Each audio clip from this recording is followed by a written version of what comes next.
بسم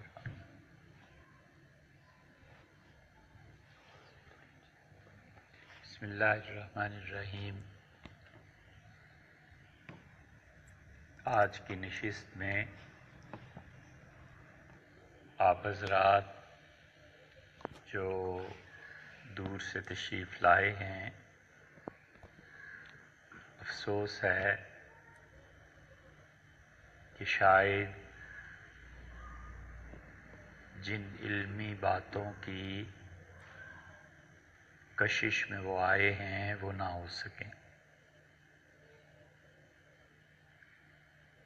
ایک ضرورت پیش آ گئی اور آج صبح بعض دوستوں کا یہ خیال تھا کہ اس ضرورت کے موضوع پر بات کی جائے۔ رجب کا آغاز ہو گیا اور رمضان المبارک کے قریب ہونے کی وجہ سے بھی اس ضرورت کی طرف توجہ مبذول کرانا ضروری قرار پایا۔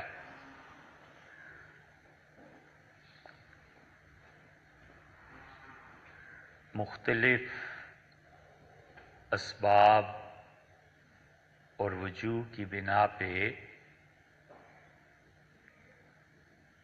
چند ہم خیال دوست اس بات پہ متفق ہوئے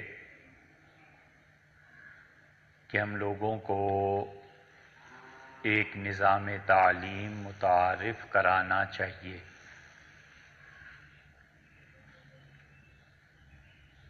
اور موجودہ تعلیم کا نظام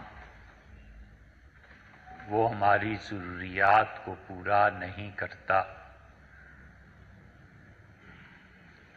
مدارس میں تعلیمی نظام کا انحطاط ہے اور کوئی شخص ایسا نہیں ہے جسے علم اور تعلیم سے دلچسپی ہو اور اس کا انکار کر سکے۔ دینی مدارس کی تمام تر مساعی کی قدر کرنے کے باوجود ہمارے ہاں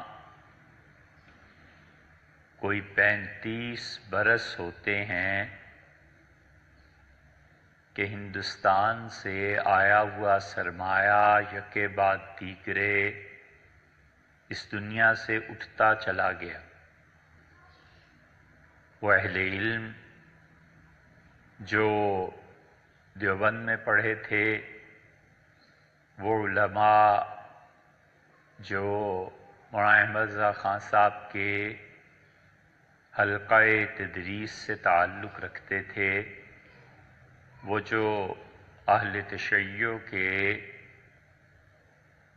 بڑے افراد جن کا تعلق لکھنؤ سے تھا اور مختلف مدارس بھوپال، حیدرآباد اور بہت سے بعض چھوٹے چھوٹے قصبات، علی گڑھ، خورجہ، جے پور اور کلکتہ تک کے جو لوگ ہمارے ہاں منتقل ہوئے، وہ اگر تقسیم کے وقت 30 برس کے تھے تو 80-85 تک وہ لوگ دنیا سے اٹھ گئے۔ پھر بڑے اختصار کے ساتھ ہمارے مدارس میں لوگوں کی توجہ ہمسایہ ملک افغانستان کی طرف مبذول ہوئی۔ وہ اس وقت کی ضرورت تھی، نہیں تھی، صحیح ہوا، غلط ہوا، ایک لفظ اس پہ کہے بغیر امر واقعہ یہ ہے کہ پوری کی پوری ایک نسل یا دو بھی کہیں تو کچھ مبالغہ نہیں ہے، وہ سب کے سب تقریباً اس میدان میں کھپ گئے۔ تعلیم، علم کی طرف نہایت بے توجہی رہی۔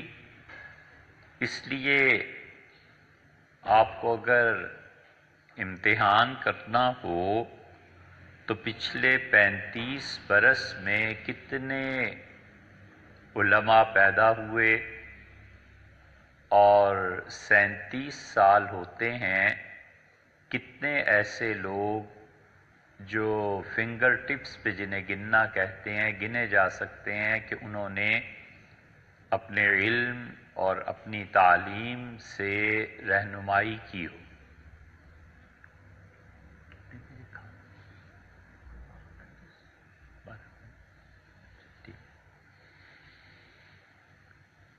تو ایسی بات ہے نہیں،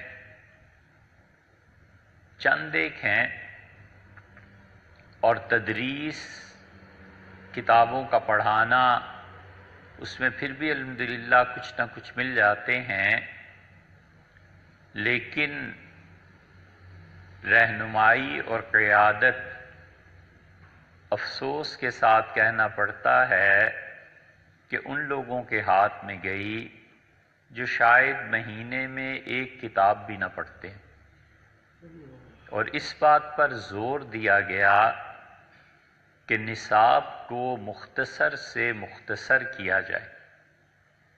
درس نظامی جو کسی زمانے میں مختلف اساتذہ پڑھاتے تھے، اور درس نظامی تو در حقیقت کہنے کے لیے ایک لفظ، دو لفظ ہیں، اس کے جو حاملین تھے، جو لوگ پڑھتے تھے، وہ بیک وقت فارسی، عربی، اردو ادب کے بہت منجھے ہوئے لوگ تھے۔ اس کے ساتھ ساتھ منطق اور فلسفہ کی انتہائی کتابیں وہ بہت دقت نظر سے پڑھتے تھے، اور ان چیزوں کے ساتھ ساتھ اصول فقہ اور فقہ پڑھے لکھے تھے، اس لیے جتنی جدید چیزیں پیش آتی تھیں وہ بیٹھ کے بحث مباحثے کے بعد اس کا حل کرتے تھے۔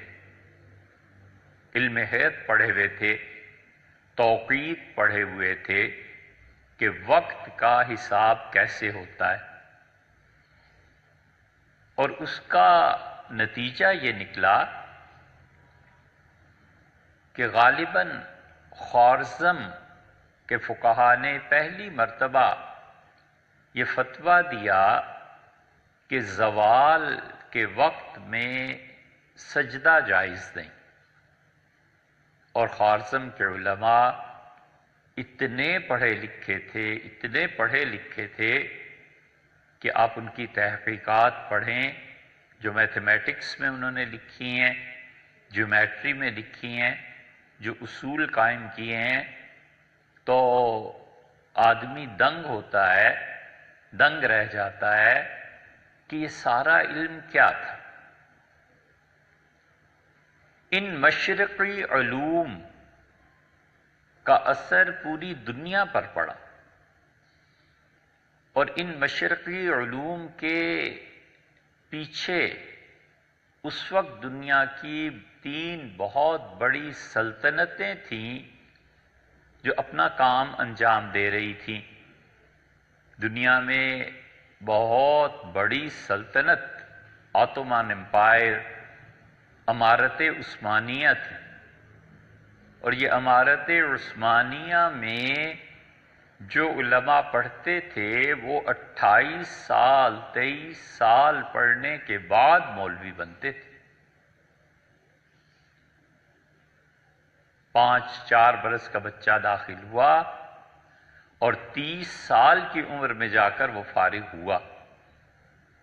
اور پھر اتنا کڑا امتحان ہوتا تھا کہ ہر فن اور علم کے ماہرین بیٹھتے تھے، اور بچوں کا وائوا الگ اور پیپرز الگ، اور اساتذہ برجستہ سوالات کرتے تھے، بتانا پڑتا تھا، اور اگر ان کے جوابات تسلی بخش نہیں ہوتے تھے تو کہتے تھے کہ ہمارے یہاں سے تو جاؤ، اور اس علم پہ ابھی مزید محنت درکار ہے۔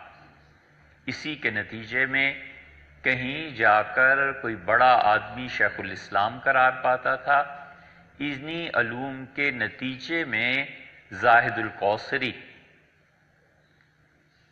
جنہیں خلافت عثمانیہ کا آخری وکیل کہا جاتا ہے، اتاترک کمال پاشا نے جب سن 1924 میں خلافت اور یہ چیزیں ختم کی ہیں، اور علامہ اقبال تک نے کہا کہ ترک نادا نے کر دی خلافت کی قبا چاک، سادگی اپنوں کی دیکھ، غیروں کی عیاری بھی دیکھ۔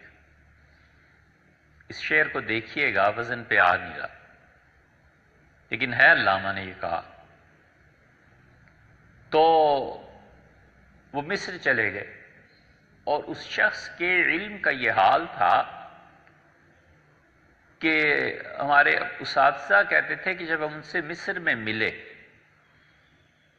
اور گفتگو شروع ہوئی ایسے ہی، تو وہ قلمی کتابوں کے حوالے دیتے تھے۔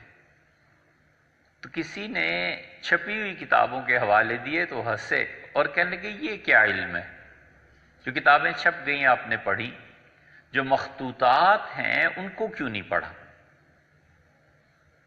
تو یہ سب جو تھے خلافت عثمانیہ، حتیٰ کہ آپ ابو سعود رحمۃ اللہ علیہ شیخ الاسلام تھے، بڑے آدمی تھے، بیت اللہ کو شاہ فہد سے پہلے خلافت عثمانیہ کے دور میں جو تعمیر کیا گیا، تو سلطان مراد نے باقاعدہ استفتاء مرتب کیا اور بھیجا کہ شیخ الاسلام فتویٰ دیں تو ہم بیت اللہ کی بوسیدگی ہو گئی ہے اور اس کو نئے سرے سے تعمیر کیا جائے، اور انہوں نے اس کو دلائل کے ساتھ لکھا۔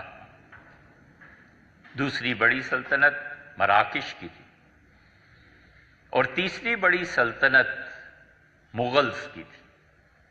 یہ تینوں سلطنتیں اپنا اپنا کام کر رہی تھی۔ تو یہ جو درس نظامی ہے، یہ کہنے کو بس ایک دو لفظ ہیں، حقیقت یہ ہے کہ یہ پورا نظام تعلیم تھا، اور اس نظام تعلیم نے مسلمانوں میں اتنے اچھے مفتی اور اتنے اچھے علماء پیدا کیے کہ وہ علماء اور مفتی اپنے زمانے کے مسائل پر بھی بات کرتے تھے، اور اس کے علاوہ وہ جو بات کرتے تھے طب پہ اور مختلف علوم پہ، تو پتہ چلتا تھا کہ آدمی پڑھا لکھا۔ کبھی اللہ تعالی یہ کرے، خدا کے ہاں سے منظوری ہو جائے کہ ہم مصر جائیں، اور ہم نے جامعۃ الازہر میں ایک کتاب دیکھی اور ڈھونڈا نہیں ملی، اور انٹرنیٹ پہ بھی نہیں ہے، لیکن اس کتاب کو لائیں گے ضرور انشاءاللہ۔ اور غالباً وہ 6 7ویں صدی کے آدمی ہیں، اور انہوں نے کتاب پوری اس موضوع پر لکھی ہے کہ بچے کی پرورش کیسے ہوتی ہے۔ تو جب اسے پڑھا، مصر میں ایسے ہی لائبریری میں جیسے ہوتا ہے، تھوڑی دیر کے لیے آدمی جائے دیکھے کتابیں کیا ہیں، اور پھر یہاں آ کے ڈاکٹرز سے بیان کیا کہ انہوں نے جنین، فٹس، بچہ، اس کے متعلق یہ تحقیق کی ہے۔ تو بڑے قابل ڈاکٹرز نے کہا کہ ہم بھی اسی تک ابھی تک تو پہنچے۔ 6 اور 7ویں صدی ہجری میں، آج سے 800 سال پہلے اس نے تحقیق کی اور کتاب لکھی۔ اس موضوع پہ اور کتابیں بھی ہیں، لیکن ظاہر ہے کہ ہمارے ڈاکٹرز عربی نہیں پڑھے، وگرنہ وہ جانتے کہ مسلمانوں نے طب میں کتنا کام کیا۔ تو اس لیے جو علماء تھے وہ بیک وقت اصول فقہ کے ساتھ بھی وابستہ تھے، زمانے کے مسائل کے ساتھ بھی وابستہ تھے، اور طب کے ساتھ بھی وابستہ تھے۔ اس لیے وہ ان سارے علوم پر عبور رکھتے تھے، اور آہستہ آہستہ اس تعلیم کے میدان میں نصاب میں کمی واقع ہوئی، اور ایک طرح سے کلہاڑا چلایا گیا کہ فلسفہ اور منطق کو نکالو۔ فلسفہ اور منطق نکل گئی۔ اس میں یقیناً بعض اجزاء ایسے ہیں جو اب کہاں پڑھے جانے کے قابل ہیں، لیکن کلیتاً اس کا انکار کرنا، اس کا مطلب یہ ہوا کہ آپ رازی، غزالی، شاطبی اور پرانے علماء کی تصنیفات کو ایک طرف اٹھا کر رکھ دیں۔ انگریزوں نے یہ کام نہایت حکمت عملی کے ساتھ کیا، اور یہی بات اتاترک کمال پاشا نے کی۔ اتاترک کمال پاشا نے ترکی کا رسم الخط بدل دیا۔ رسم الخط کے بدلے جانے سے فرق یہ پڑا کہ جو نیکسٹ جنریشن آئی وہ ترکی زبان جو ہمیشہ عربی، فارسی، اردو کی طرح لکھی جاتی تھی وہ پڑھ ہی نہیں سکے۔ زبان کا رسم الخط ہی تبدیل کر دیا۔ یہ جو اب آ رہا ہے، یہ پورے ہمارے ملک میں وہ رومن اردو میں میسیجز دے رہے ہیں۔ اب یہ مثلا لکھنا ہے آپ تو APP لکھ رہے ہیں، تو یہ جو زبان ہمارے ہاں آہستہ آہستہ رائج ہو رہی ہے، اگر اس زبان میں کوئی آدمی کل کو اردو کی کتاب لکھے گا تو اسے آپ کون پڑھے گا اور APP سے کون بنائے گا؟ رسم الخط تبدیل ہوتے ہیں اور پوری قوم تبدیل ہو جاتی ہے، نصاب تعلیم تبدیل ہو جاتا ہے، تو شہرک کٹ جاتی ہے۔ جس نظام کو آپ نافذ کرنا چاہتے ہیں، جس علم کے ذریعے، وہ ذریعہ بدل گیا اور نتیجہ اس کا وہ پھر صاف سامنے ظاہر ہو جاتا ہے۔ ٹھیک یہ چیز انگریزوں نے بھی کی، انہیں اپنی حکومت چلانی تھی، قائم رکھنی تھی، اور انہوں نے سلطنت مسلمانوں سے لی تھی، اس لیے انہوں نے صاف صاف عربی اور فارسی سے انقطاع کر دیا اور انگلش کو رائج کیا۔ بالکل ٹھیک ہے، انہیں اپنے لیے افراد کار وہی چاہیے تھے جو ان کی زبان سمجھ لکھ سکتے ہوں، پڑھ سکتے ہوں، اور یہی وہ چیز تھی کہ ہمارے ہاں اسمبلی میں یہ طے کیا گیا تھا کہ پاکستان کی قومی زبان اردو ہوگی، اور آج تقریباً نصف صدی گزرنے کے بعد بھی خود اس آئین کی شک پر عمل نہیں ہوا۔ جتنی سرکاری خط و کتابت ہے سب کی سب آپ دیکھیں گے تو انگلش میں ہوتی ہے، اور ہندوستان کا حال تو اس سے بھی بدتر ہے کہ وہاں پہ اردو بالکل جیسے ختم ہوتی چلی جا رہی ہے۔ ہر مرتبہ جب جاتے ہیں تو اس میں اضافہ ہی نظر آتا ہے۔ دینی مدارس ہیں وہاں بھی جہاں اردو بولی جاتی ہے، لکھی جاتی ہے، اور عام پبلک میں اردو کی کتاب پڑھنا نسبتاً دشوار تر ہوتا چلا جا رہا ہے۔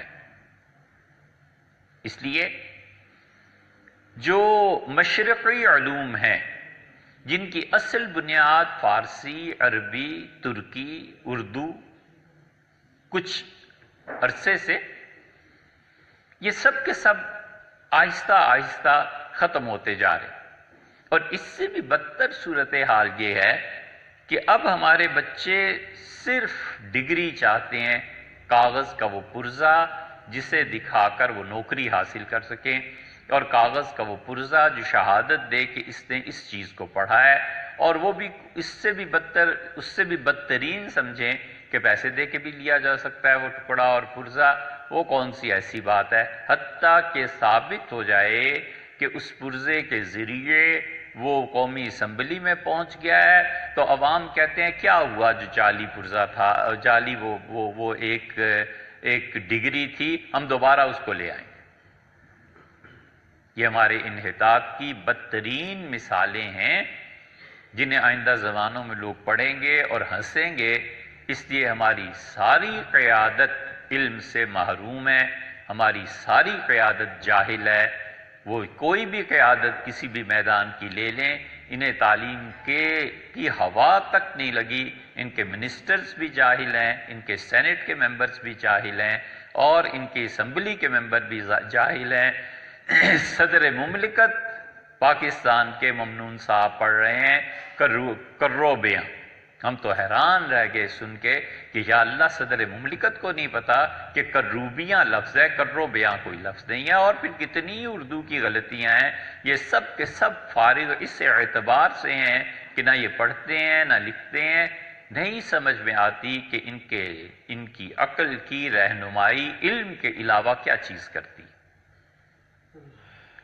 یہ ساری صورتحال ہے، اور اس صورتحال میں ہمارے ہاں جو درس نظامی اور مدارس کی صورتحال یہ ہے، ہمارے ہاں نصاب کم سے کم تر ہوتا چلا جا رہا ہے۔ نتیجہ اس کے نکلا کہ پہلا کلہاڑا چلا اور ان کا منطق اور فلسفے کو خارج کرو۔ اچھا صاحب وہ ہو گیا، آپ نے اپنی نسلوں کو عقلی علوم سے کاٹ دیا، فلسفے کو نکال کر جو علوم بربنائے عقل تھے ان کو کاٹا، پھر اس کے بعد میتھمیٹکس اور جیومیٹری نکلی، یہ دوسری مرتبہ کاٹ دیا۔ چنانچہ ہمارے ہاں مجستی ایک کتاب پڑھائی جاتی تھی، حالی نے مسدس میں اس کا حوالہ دیا ہے، اور مجستی کتاب اب تک ملی ہی نہیں، یعنی ملک میں تلاش کر لی، علی گڑھ جا کے تلاش کر لی، وہ کتاب نہیں ملی میتھمیٹکس کی اور جیومیٹری کی کہ پڑھاتے کیا تھے ذرا پتہ تو چلے نا۔ تو حالی نے اس کا حوالہ دیا ہے، اور کئی ایک اپنے اساتذہ سے پوچھا، ان کہاں یہ کتاب ہوتی تھی پڑھاتے تھے؟ ہم نے کہا حضرت نسخہ کہاں ہے کہ ہم بھی اس کی زیارت سے مشرف ہوں؟ تو انہوں نے کہا کہ مشرف کے نظام کی نظر ہو گیا ہے، وہ نسخہ رہا ہی نہیں، اب پتہ نہیں کہاں ہوگا کہاں نہیں ہوگا۔ یہ صورتحال دوسری ہوئی۔ تیسری صورتحال جس نے اور زیادہ تباہی پھیری وہ یہ ہے کہ اب ہمارے یہاں تبلیغی جماعت کے جو مراکز ہیں ان کو چھوڑ کے کہیں بھی فارسی نہیں پڑھائی جاتی، کہ بچے کتنا پڑھیں، یہ بھی اتنا ہی پڑھ لیں جتنا یورپ والے پڑھے لکھے ہیں، فارسی کوئی نہیں پڑھاتا۔ نتیجہ اس کا کیا کہ پچھلے 800-900 سال کے علوم سے ہم مستثنا ہو۔ فارسی سے ہمارا واسطہ تو اسی زمانے پڑ گیا تھا جب حضرت رسالت مآب صلی اللہ علیہ وسلم حیات تھے۔ حضرت رسالت پناہ صلی اللہ علیہ وسلم کی خبر ایران والوں تک پہنچ چکی تھی، اور صرف خبر ہی نہیں، بہت سی چیزیں وہاں سے آنا۔ حضرت سلمان فارسی رضی اللہ عنہ کی بہت واضح مثال ہیں۔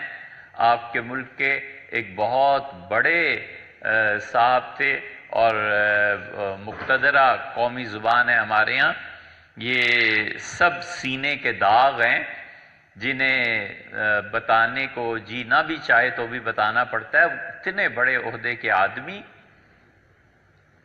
اور وہ کسی وجہ سے یاد فرمایا ہمیں ہمارے محترم، ہمارے بڑے بزرگ اور دوست اور بہت ہی قابل احترام افتخار عارف صاحب نے، تو ازرقہ کی کتاب ہے تاریخ مکہ پہ، اس کا ایک حوالہ ہم نے دیا تھا کہ کبھی، تو انہوں نے فرمایا کہ اس کی فوٹو کاپی تو پیش کی، تو وہاں وہ آئے ہوئے تھے اور انہوں نے ایران کا تذکرہ کیا اور کہا کہ اب ایران کی سرزمین حضرت سلمان فارسی رضی اللہ عنہ جیسے شخص سے بڑا آدمی کہاں سے پیدا کرے۔ اور حضرت سلمان فارسی رضی اللہ عنہ جو تھے، جنات پہ بھی ان کی حکومت تھی، انسانوں پہ بھی ان کی حکومت تھی، قرآن بھی ان کا ذکر کرتا ہے۔ داؤد علیہ السلام کے بیٹے وہ اس سند سے بولے جا رہے تھے کہ وہ حضرت سلیمان علیہ السلام میں اور سلمان فارسی رضی اللہ عنہ میں فرق نہیں کر سکے، اور وہ تو جناب افتخار عارف اللہ تعالیٰ سلامت رکھے انہیں، وہ ان کے احترام میں چپ رہے، اور ہم سوچتے رہے کہ یہ حال ہے ان پڑھے لکھے لوگوں کا، اور یہ تعلیم ہے کہ وہ اپنے طور پہ فخر سے بیان فرما رہے ہیں، اور یہ نہیں جانتے کہ سلیمان پیغمبر اور سلمان صحابی علیہ الصلوۃ والتسلیم دونوں میں بڑا فرق ہے۔ فارسی کاٹ دی۔ نتیجہ یہ کہ ہمارے ہاں فارسی کوئی نہیں پڑھتا۔ آپ خود سوچیں، اگر بچے فارسی نہیں پڑھے ہوئے تو ہمارے مشرقی علوم کا کیا بنے گا؟ حضرت مجدد الفسانی سرہندی رحمۃ اللہ علیہ کے سارے مکتوبات فارسی میں، بر صغیر کا سارا کام فارسی میں، حضرت رسالت پناہ صلی اللہ علیہ وسلم کے دور میں فارسی نظر آتی ہے۔ اس کے بعد سلمان فارسی رضی اللہ عنہ نے سورہ فاتحہ کا ترجمہ فارسی میں کیا تاکہ ایران والے سورہ فاتحہ کو سمجھیں۔ امام ابو حنیفہ رحمۃ اللہ علیہ، ان سے کسی نے پوچھا کہ فارسی میں نماز جائز ہے، تو انہوں نے فرمایا کہ جب تک سیکھ نہ لے عربی کو تب تک جائز ہے۔ یہ الگ بات ہے کہ اس پہ بحث ہے کہ حضرت امام نے اس قول سے رجوع کیا نہیں کیا، امام ابو یوسف رحمۃ اللہ نے کیا کہا کیا نہیں کہا، لیکن فارسی کا اتنا عمل دخل تھا، اسی لیے تو امام صاحب رحمۃ اللہ نے فتویٰ دیا تھا۔ یہ فتویٰ قائم رہا نہیں رہا یہ ایک علمی بحث ہے، چھوڑیے اس کو۔ لیکن یہ کہ اب ہمارے زمانے میں ایسی ہے جیسے کوئی انگریز مسلمان ہو جاتا ہے تو انگریز جب تک عربی کی عبارتیں نہیں سیکھتا آپ اسے کیا تلقین کریں گے کہ وہ نماز کیسے پڑھے؟ تو فارسی تو اس زمانے سے۔ پھر ہمارے ہاں غزنوی، غوری، خلجی، تغلق، خاندان غلامہ اور پھر مغلز، حتیٰ کہ 1950 تک بھی فارسی کی چیزیں رہی۔ ابھی 70-75 سال ہی تو ہوئے ہیں کہ آہستہ آہستہ انقطاع شروع ہوا ہے، وگرنہ 80 تک بھی ایسے لوگ زندہ تھے، 90 تک بھی لوگ زندہ تھے جو فارسی پڑھتے تھے، پڑھاتے تھے۔ اب ہمارے یہاں فارسی ختم ہو گئی۔ نتیجہ یہ نکلا کہ 1000 سال کے علم سے محروم ہو گئے۔ طب کی کتابیں، حیات کی کتابیں، علم نجوم، جتنے مشرقی علوم ہیں یہ فارسی میں ایک ایک چیز دیکھنے کے قابل ہے۔ ایران واحد ملک اب ایسا رہ گیا ہے جہاں فارسی کی کتابیں الحمدللہ چھپ رہی ہیں اور بہت عمدہ اور بہت وسیع پیمانے پہ چھپ رہی ہیں۔ اب ان کی نیت پہ کوئی شبہ کرے، ان کو اچھا کہے برا کہے، یہ ایک الگ مسئلہ ہے، یہ زیر بحث نہیں ہے، لیکن فارسی کو وہ زندہ کرنا بھی چاہتے ہیں اور فارسی کی کتابیں آ بھی رہی ہیں، اور ہمارے مدارس سے اس کو نکال دیا گیا ہے، بالکل ختم کر دیا گیا ہے۔ اب یہ آہستہ آہستہ اس سارے نظام تعلیم پہ آرے چلائے گئے اور فکر نہیں ہے، اس لیے کہ جو قائدین ہیں ان میں ایک بڑا طبقہ ایسا ہے جنہیں خود علم سے دلچسپی نہیں، صاحبزادگی ہے تو بڑی یہ سخت بات، لیکن صاحبزادے ہیں نا، انہیں کیا پڑھنے لکھنے سے ایسا تعلق ہے؟ اگر یہ جھوٹ ہے تو بتائیں کتنا پڑھے لکھے ہیں، کتنا مطالعہ انہوں نے کیا ہے، کیا چیز انہوں نے پڑھی ہے، کتنی کتابوں کے نام سے وہ واقف ہے۔ عمل میں آئے نا سامنے، بیانات ان کے سن لیں، کتنی علمی تحقیق ہے، گھوڑا بھی حاضر، میدان بھی حاضر، بھاگتے کیوں آپ؟ مثنوی معروم رحمت اللہ علیہ کتنے لوگوں نے پڑھی؟ سنائی اور فرید الدین عطار کو کون جانتا ہے؟ کچھ پتہ نہیں ہے۔ اس لیے یہ ضروری ہے کہ تعلیم کا ایک ایسا مرکز قائم کیا جائے جہاں پر ہم اپنے مشرقی علوم کو زندہ کریں، زندہ رکھیں، مستقل ایک شعبہ فارسی، اردو، عربی، اسی طرح کسی بھی مغربی زبان کا ہونا چاہیے، اور ایسے لوگ پیدا ہونے چاہیے۔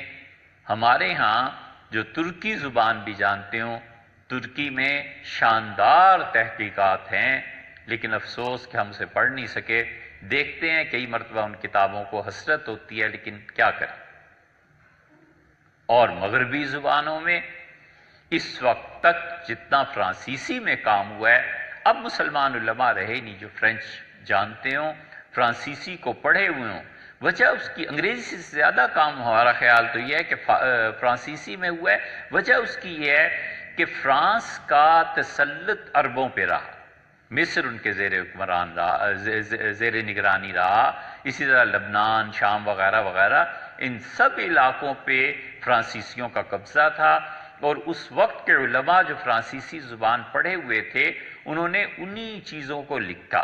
تیونس ہے، الجزائر کا تو خیر قصہ ہی سب کو معلوم ہے کہ ڈیگال نے انہیں مستقل آزادی دی، وگرنہ فرانس والوں نے بہت کام کیا ہے، فرانسیسی زبان میں کام ہے۔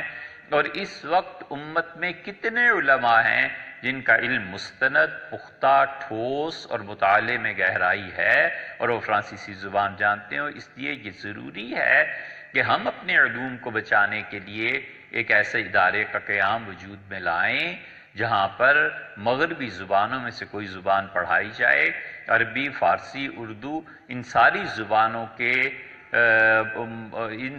زبانوں کے تخصصات ہوں اور متخصص افراد ہوں جو یہاں پیدا ہوں اور وہ علم کو منتقل کرے۔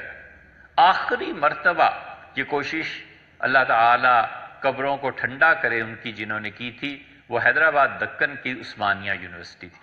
عثمانیہ یونیورسٹی میں الحمدللہ اب بھی کام ہو رہا ہے، یہ نہیں ہے کہ وہ لوگ غافل ہو گئے ہیں، لیکن ظاہر ہے کہ اس درجے کا کام ہونا تو پھر اس درجے کے ساتھ ہی تھا، اور وہ جو لوگ تھے جنہوں نے اسے قائم کیا تھا، یہ عثمانیہ یونیورسٹی کا قائم ہونا بہت بڑی بات تھی۔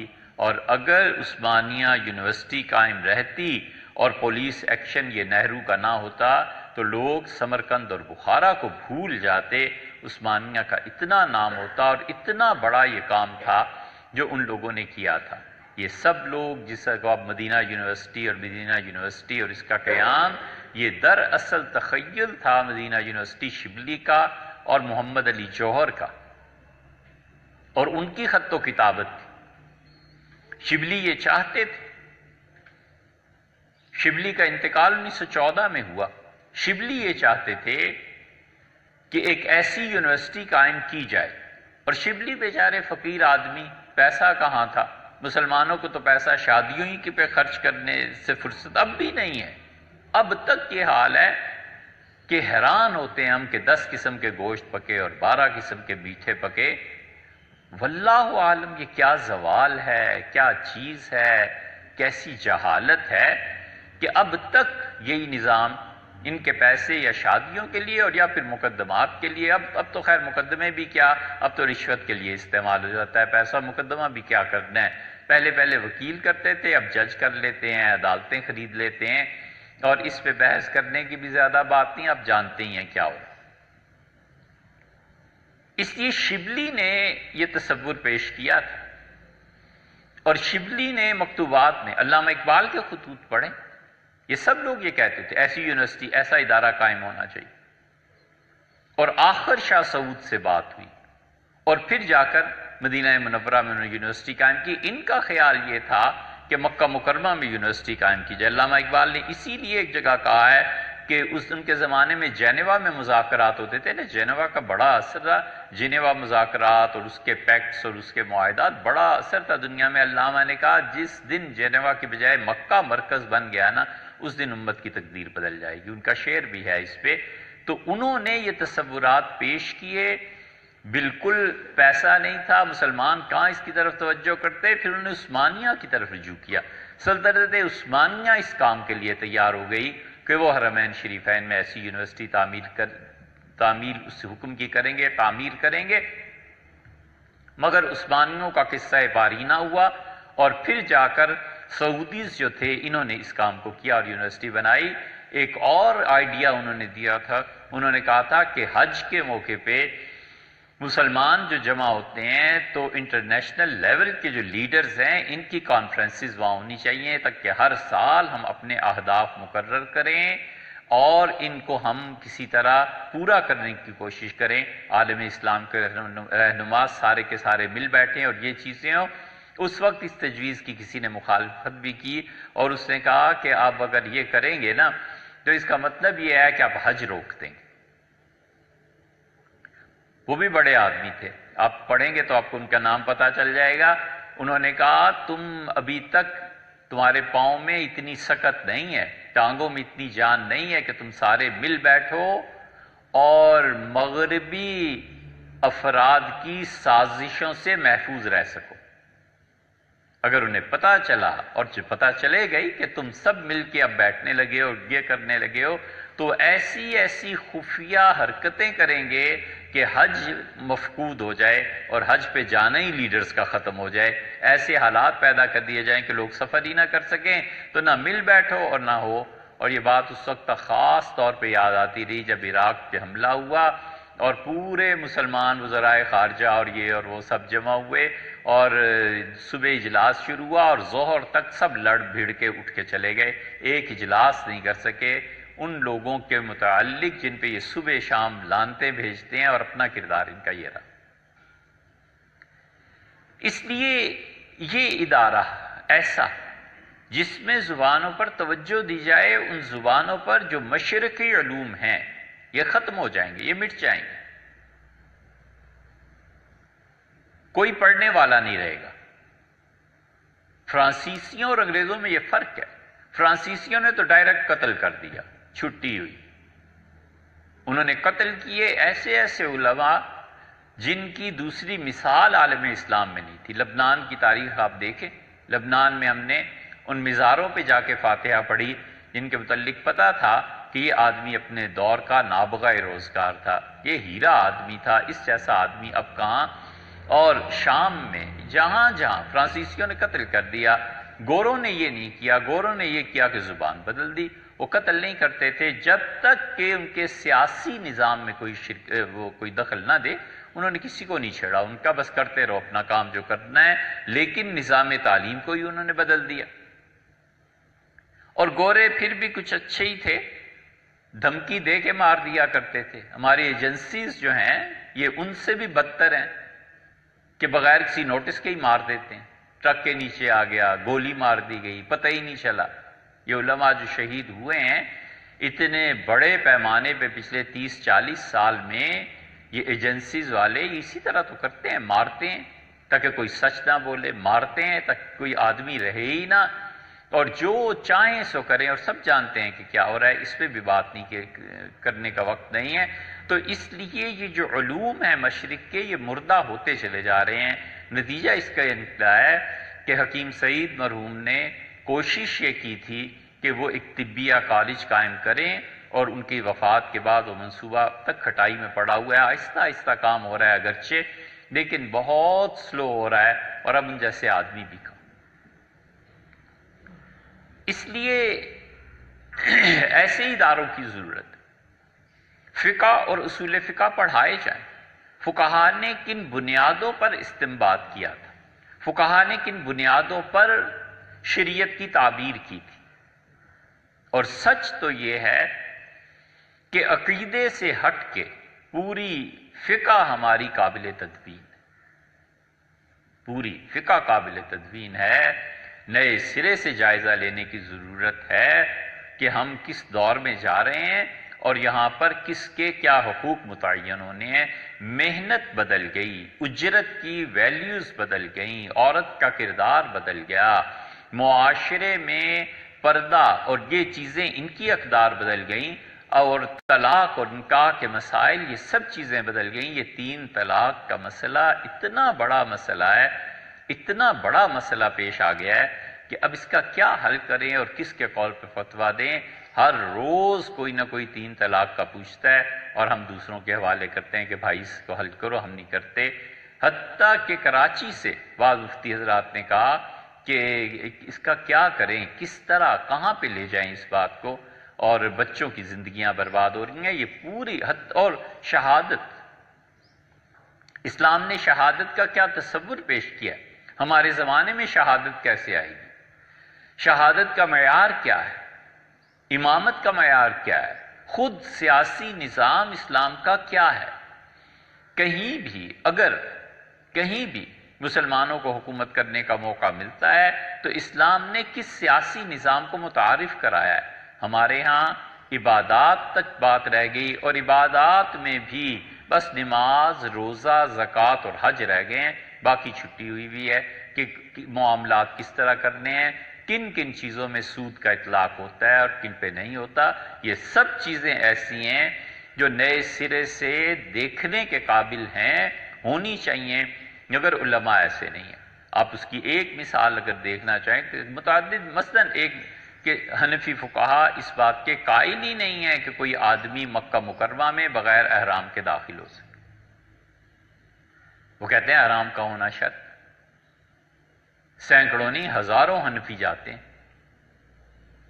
حج کے زمانے میں عمرہ، اور اب تو ہر دن کتنی چیزیں ہیں جو جدہ سے مکہ مکرمہ لے جانی ہیں.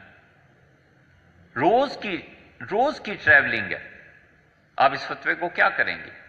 ہر ڈرائیور احرام باندھ کے جائے گا، یا آپ کسی اور کے قول پہ فتویٰ دیں گے کہ نہیں دیں گے؟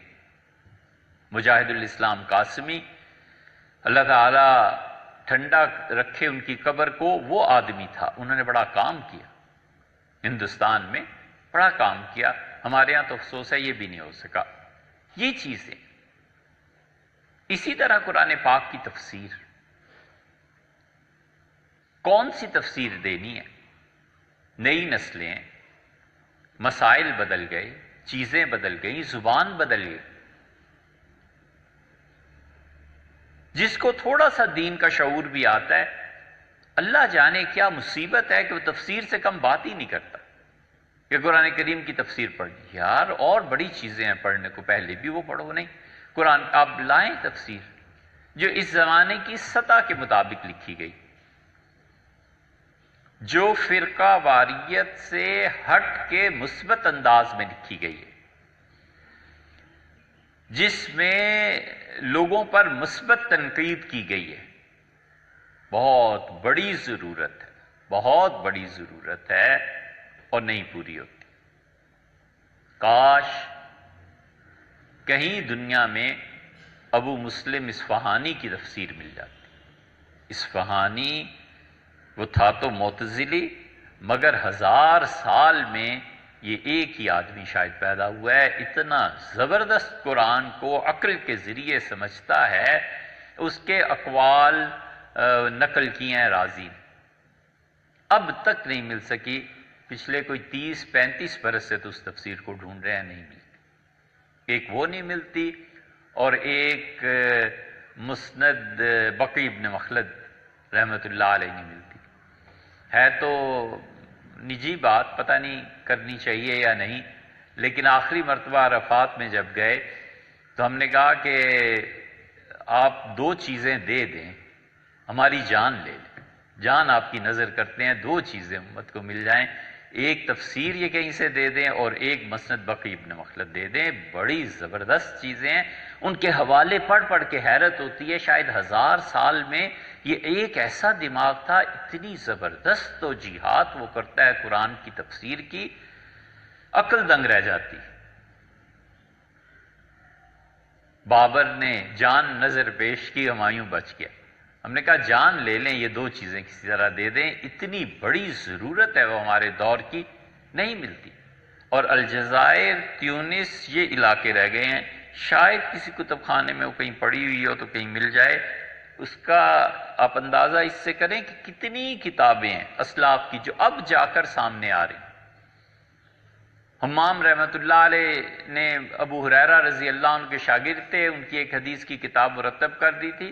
ہمیشہ اس کا حوالہ آتا. ڈاکٹر حمید اللہ صاحب نے اسے نکالا اور ڈاکٹر صاحب نے بتایا کہ یہ چیز، اس لیے یہ ہے وہ چیز جو کام کرنے کی ضرورت ہے.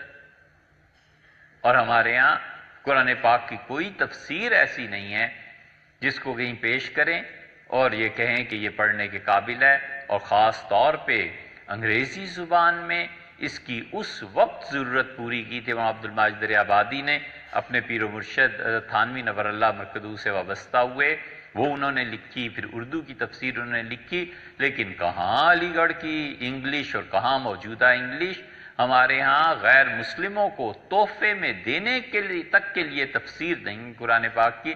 ہمیں بتائیں انگلش میں کون سی ایسی تفسیر ہے جو 16 جلدوں میں اور 15 جلدوں میں اور 20 جلدوں میں لکھی گئی؟ کوئی ایک بھی ہے؟ تفہیم القرآن کا ترجمہ ہوا، معارف کا ترجمہ ہوا، ترجمے کی بات الگ ہے، لیکن کوئی اس درجے تک پہنچے کہ برجستہ لکھے، وہ بات ایک الگ ہے. یہ ساری اس امت کی ضروریات ہیں. اسلام جو آسٹریلیا، امریکہ اور ہر جگہ لوگ آئے دن مسلمان ہوتے ہیں، آپ انہیں کون سا ترجمہ دیں گے اور کون سی تفسیر پڑھائیں گے؟ قرطبی 20 جلدوں میں ہے، روح المعانی تو اب 30 جلدوں میں چھپ گئی ہے۔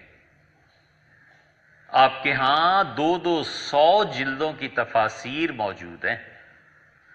ساری عمر اللہ کے بندے نے کوئی کام ہی نہیں کیا سوائے قرآن پاک۔ انگلش میں نہیں، فرینچ میں نہیں ہے۔ یہ اس جدید دور کی ضرورت ہے۔ کہاں جائیں؟ اللہ تعالیٰ جزائے خیر دے، مولانا ارشد مدنی صاحب نے ہندی میں تفسیر لکھی، الحمدللہ ہندی میں بعض مسلمانوں نے کام کیا ہے، خدا ان کی مساعی کو قبول فرمائے۔ اس لیے کہ ہندوستان کی ضرورت ہے۔ جس مشکل کی طرف کئی مہینے سے ہم چیخ رہے ہیں اور توجہ دلا رہے ہیں، آج خبر پڑھ لیے، سنکیانگ میں چائنا کی حکومت نے پابندی لگا دی کہ کوئی پردہ نہیں کر سکے گا، کوئی پردہ نہیں ہے اور کوئی لمبی داڑھی نہیں۔ یہ سب کیا چیزیں ہیں؟ سادگی مسلم کی دیکھ اور کی عیاری بھی دیکھ، یہ سب چیزیں جو ہیں آہستہ آہستہ آہستہ آہستہ اپنا وجود پکڑ رہی ہیں۔ انہیں تو بھی متحرک ہونا ہی ہے۔ آپ کو کیا اعتراض ہے؟ ایک آدمی ایک نظریہ چاہتا ہے دنیا میں پھیلے، وہ اپنا کام کر رہے ہیں۔ آپ اپنے آپ کو دیکھیے، آپ کیا کر رہے ہیں؟ اپنے کو دیکھنا نہیں اور دوسروں کے کام پہ کڑنا، تنقید، وہ ایک الگ مسئلہ ہے۔ بھئی انہوں نے اپنے نظریے کو زندہ رکھنا ہے۔ اللہ نے اسی لیے فرمایا ہے کہ اگر ہم یہ الٹنے پلٹنے کا معاملہ نہ کرتے اور اگر ہم ایک قوم کو دوسری اور دوسری کو پہلی پہ غالب نہ کرتے، مراد اور مفہوم یہی ہے وہاں لَهُدِّمَتْ بِعَ، تو یہودیوں کی عبادت گاہیں مٹ جاتی، عیسائیوں کے گرجے مٹ جاتے، ومساجد اور مسلمانوں کی مسجدیں مٹ جاتی۔ اللہ کا اپنا ایک نظام ہے، ہمیں تو اس کے مطابق کام کرنا ہے۔ اس لیے کوئی تعلیمی ادارہ ایسا نہیں ہے جہاں پہ تفسیر کا کوئی شعبہ ہو اور کوئی رہنمائی کرے کہ اس زمانے کے مسائل کو حل کرو۔ ادب، فقہ اور اصول فقہ اور تفسیر، اور اس کے بعد حدیث کا نمبر آ جاتا ہے۔ لوگ براہ راست احادیث پڑھتے ہیں، صحیح بخاری پڑھ رہے ہیں، مسلم پڑھ رہے ہیں۔ اب اس میں ایسی احادیث ہیں جو ہر آدمی کی سمجھ میں نہیں آتی۔ یہ بالکل ایک چھوٹی سی مثال ایسے سمجھ لیں جیسے کسی کی انگلش فرض کیجئے اچھی ہو جائے اور وہ کہے کہ میڈیسن کی میں کتاب پڑھوں اور اس سے میں دوائیاں تجویز کرتا رہوں، تو اسے کوئی عقل مند سمجھائے گا کہ بیٹے آپ ان کتابوں کو پڑھیں، کوئی پابندی نہیں ہے آپ پہ، لیکن ایک سسٹم متعین ہے، اس کے پہلی کتابیں پڑھ کے آپ یہاں تک پہنچیں گے، پھر پڑھیے۔ آپ غور کیجئے گا کبھی، اجتہاد اجتہاد اجتہاد، اتنے یہ نعرے لگاتے ہیں، اور سب سے زیادہ وہ لگاتے ہیں جو بنیادی طور پہ اس زبان سے بھی واقف نہیں ہے جس کو پڑھ کے اجتہاد کرتا ہے۔ انگلش ہی نہیں سرے سے آتی ہے اور کہتا ہے کہ میں کلینک کھولوں گا، ڈاکٹر ہوں میں۔ تمہیں وہ زبان ہی نہیں پتا جس زبان میں ڈاکٹرز پڑھتے ہیں، اور پھر ٹرمینالوجی اس کی ایک الگ چیز ہے۔ علم کا پڑھنا اور ہے، زبان کا پڑھنا اور ہے۔ وہ زبان ایک ذریعہ بنتی ہے کسی علم تک پہنچنے کا، اور پھر اس علم میں گہرائی، وہ ایک الگ مسئلہ ہے۔ انگلش ایک اور چیز ہے، کمپیوٹر ایک اور چیز ہے۔ آپ انگلش پڑھیں، پھر کمپیوٹر کو سمجھیں اس زبان میں جا کر، پھر بات ہے۔ جو سرے سے پہلی سیڑھی پہ بھی قدم نہیں رکھ سکتے، وہ بھی کہتے ہیں اجتہاد ہونا چاہیے۔ ہم کب کہتے ہیں اجتہاد نہیں ہونا چاہیے؟ اجتہاد ہر دور میں رہا ہے اور قیامت تک اسے کوئی ختم نہیں کر سکتا، لیکن کرے وہ جو اس کا اہل ہے۔ اتنی سی بات ہے بس، وہ کرے جس کا اہل ہے۔ یہ سمجھتے ہیں کہ جس طرح ہر گاؤں اور گوٹھ اور قصبے میں جعلی ڈاکٹر بیٹھے ہوئے ہیں اور گرمیوں کے آنے پہ گلوکوز کی بوتلیں لگا لگا کے اپنے جہالت کو ثابت کرتے ہیں، بالکل اسی طرح ہر وہ مولوی، ہر وہ دیندار اور ہر وہ جاہل جس کو سرے سے کتابوں کا شغف ہی نہیں رہا، وہ اجتہاد کر لے۔ اور اس کی خاموشی سے دیکھنا، اس کی گراوٹ کی سطح دیکھو۔ مسئلہ پوچھنے کے لیے بس اتنا کافی ہے کہ اس شخص نے داڑھی رکھی ہوئی ہے نا، یہی جس نے داڑھی رکھی اس مسئلہ پوچھنا ہے۔ وہ کہتا ہے، اگر وہ بیچارہ کوئی ہے کچھ سینسیبل آدمی، وہ کہتا ہے جی کسی مولوی صاحب مفتی صاحب سے پوچھیں۔ فقہا نے لکھا ہے کہ عام مولوی سے بھی مسئلہ پوچھنا جائز نہیں۔ وجہ اس کی کیا ہے؟ وجہ یہ ہے کہ اس بیچارے کا یہ فیلڈ نہیں ہے، جس کا فیلڈ ہے اس سے بات کرو جا کے۔ یہ وہ چیز ہے، اس سے کوئی ایسا ادارہ ہمارے یہاں ہے نہیں جو ان ضروریات کو پورا کرے، اور جو چل رہے ہیں بسا غنیمت ہے، خدا کا احسان ہے کہ یہ بھی ہیں۔ یہ بھی نہ ہو تو پھر تو بات ہی ختم ہو جائے۔ حدیث کا یہ حال ہے، اس لیے ادب، تفسیر، فقہ، اصول فقہ، حدیث اور سیرت طیبہ کا یہ حال ہے کہ اپنی زبان میں حضرت رسالت پناہ صلی اللہ علیہ وسلم کی سیرت پر پڑھنے کے لیے مواد کم ہے۔ ہمیں بتا دیں کوئی سیرت جو لکھی ہو اور اس کے اطراف اور پہلوؤں کا جائزہ لیا گیا ہو، نہیں ہے۔ بچے پوچھتے ہیں سیرت پہ پڑھنے کو کون سی کتاب آپ دینا چاہتے ہیں؟ شبلی نعمانی نے 1.5 جلد لکھی تھی، 2 لکھی تھی، اور 1914 میں انتقال ہو گیا، اور شبلی بیچارے سیرت لکھنا چاہتے تھے، اور اللہ کو یہی منظور تھا کہ اس کی تکمیل سید سلیمان ندوی رحمۃ اللہ علیہ کریں۔ شبلی نے سیرت کو کرنے کا بیڑا اٹھایا اور بمبئی چلے گئے، اور بمبئی جا کے انہوں نے بمبئی کے مسلمانوں نے ان کا خیر مقدم کیا، اور آندھرا ٹرانسپورٹ والے تھے یا کون تھے، بہرحال انہوں نے حضرت کے لیے اپنی کوٹھی سب چیزیں پیش کر، اور انہوں نے پورا سٹاف رکھا سیرت لکھنے کے لیے، مسعود عالم ندوی، عبد الماجد دریابادی، اور کون کون لوگ تھے جنہیں شبلی لے کے گئے، اور شبلی نے کہا انگریزوں کو پڑھو تم، اور مجھے بتاؤ حضرت رسالت پناہ صلی اللہ علیہ وسلم پہ کیا کیا اعتراضات کرتے ہیں، تاکہ میں سیرت کے ساتھ ساتھ انہیں بھی نپٹاتا جاؤں۔ ہوا بس جو ہوا، اور وہ یہ کہ ان کے بھائی کا انتقال ہو گیا، اور انہیں بڑی غیر معمولی محبت تھی اپنے بھائی اسحاق سے، بس اس کی انتقال نے گویا کمر توڑ دی۔ شبلی پھر وہ شبلی نہ رہے جو پہلے تھے، دل کی وابستگی ان کی بھائی سے بہت زیادہ تھی۔ یہ قدرتی چیزیں ہیں، ہوتی ہیں۔ شبلی نے جب وہ بیمار ہو گئے تو اپنے گھر چلے گئے، انہوں نے ادارہ قائم کیا، اپنی ذاتی زمین اور مکانات، اور انہوں نے اپنے کام کے لیے 3 آدمی منتخب کیے۔ انہوں نے کہا اب میں چلتا ہوں دنیا سے، اور میرے بعد اگر کوئی اس کام کو کر سکتا ہے تو مولانا ابوالکلام آزاد اور سید سلیمان ندوی، اور ایک اور بھی تھے۔ وفات سے پہلے انہوں نے تار دیا، تار مولانا آزاد کو ملا، مولانا فارغ نہیں تھے، اور سید سلیمان ندوی رحمۃ اللہ علیہ کو تار ملا نہیں، لیکن وہ لکھتے ہیں کہ ہم نے سید سلیمان ندوی رحمۃ اللہ علیہ کی استاد کے ساتھ تعلق کی ایک دلیل دیکھی ہے۔ وہ اوراق محفوظ ہیں جہاں انہوں نے سیرت کو لکھا ہے سید سلیمان ندوی رحمۃ اللہ علیہ نے، اور آنسوؤں کے نشانات سے اٹے ہوئے ہیں، بھرے پڑے ہیں۔ غالباً جب وہ لکھتے ہوں گے تو استاد کی یاد آتی ہوگی، اور یقیناً وہ آنسو گرے ہوئے ہیں ان کے۔ انہوں نے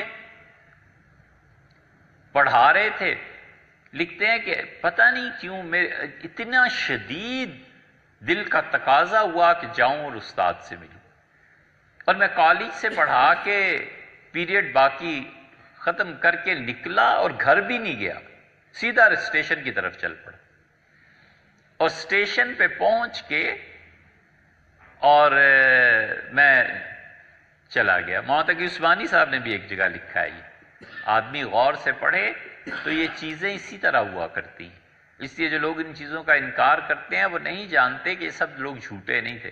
محمد تقی صاحب نے لکھا ہے میں ترکی میں تھا سفر میں، اور میرے دل پہ شدید تقاضا پیدا ہوا کہ میں کراچی جاؤں، کیوں جاؤں مجھے سمجھ ہی نہیں آئی، لیکن میں نے سارے سفر چھوڑ دیے اور کراچی پہنچا۔ جب پہنچا تو معلوم ہوا کہ پیر و مرشد حضرت ڈاکٹر عبدالحی صاحب رحمۃ اللہ علیہ لکھا ہے کہ ڈاکٹر صاحب ہسپتال میں داخل تھے اور مجھے دیکھا اور بہت خوش ہوئے۔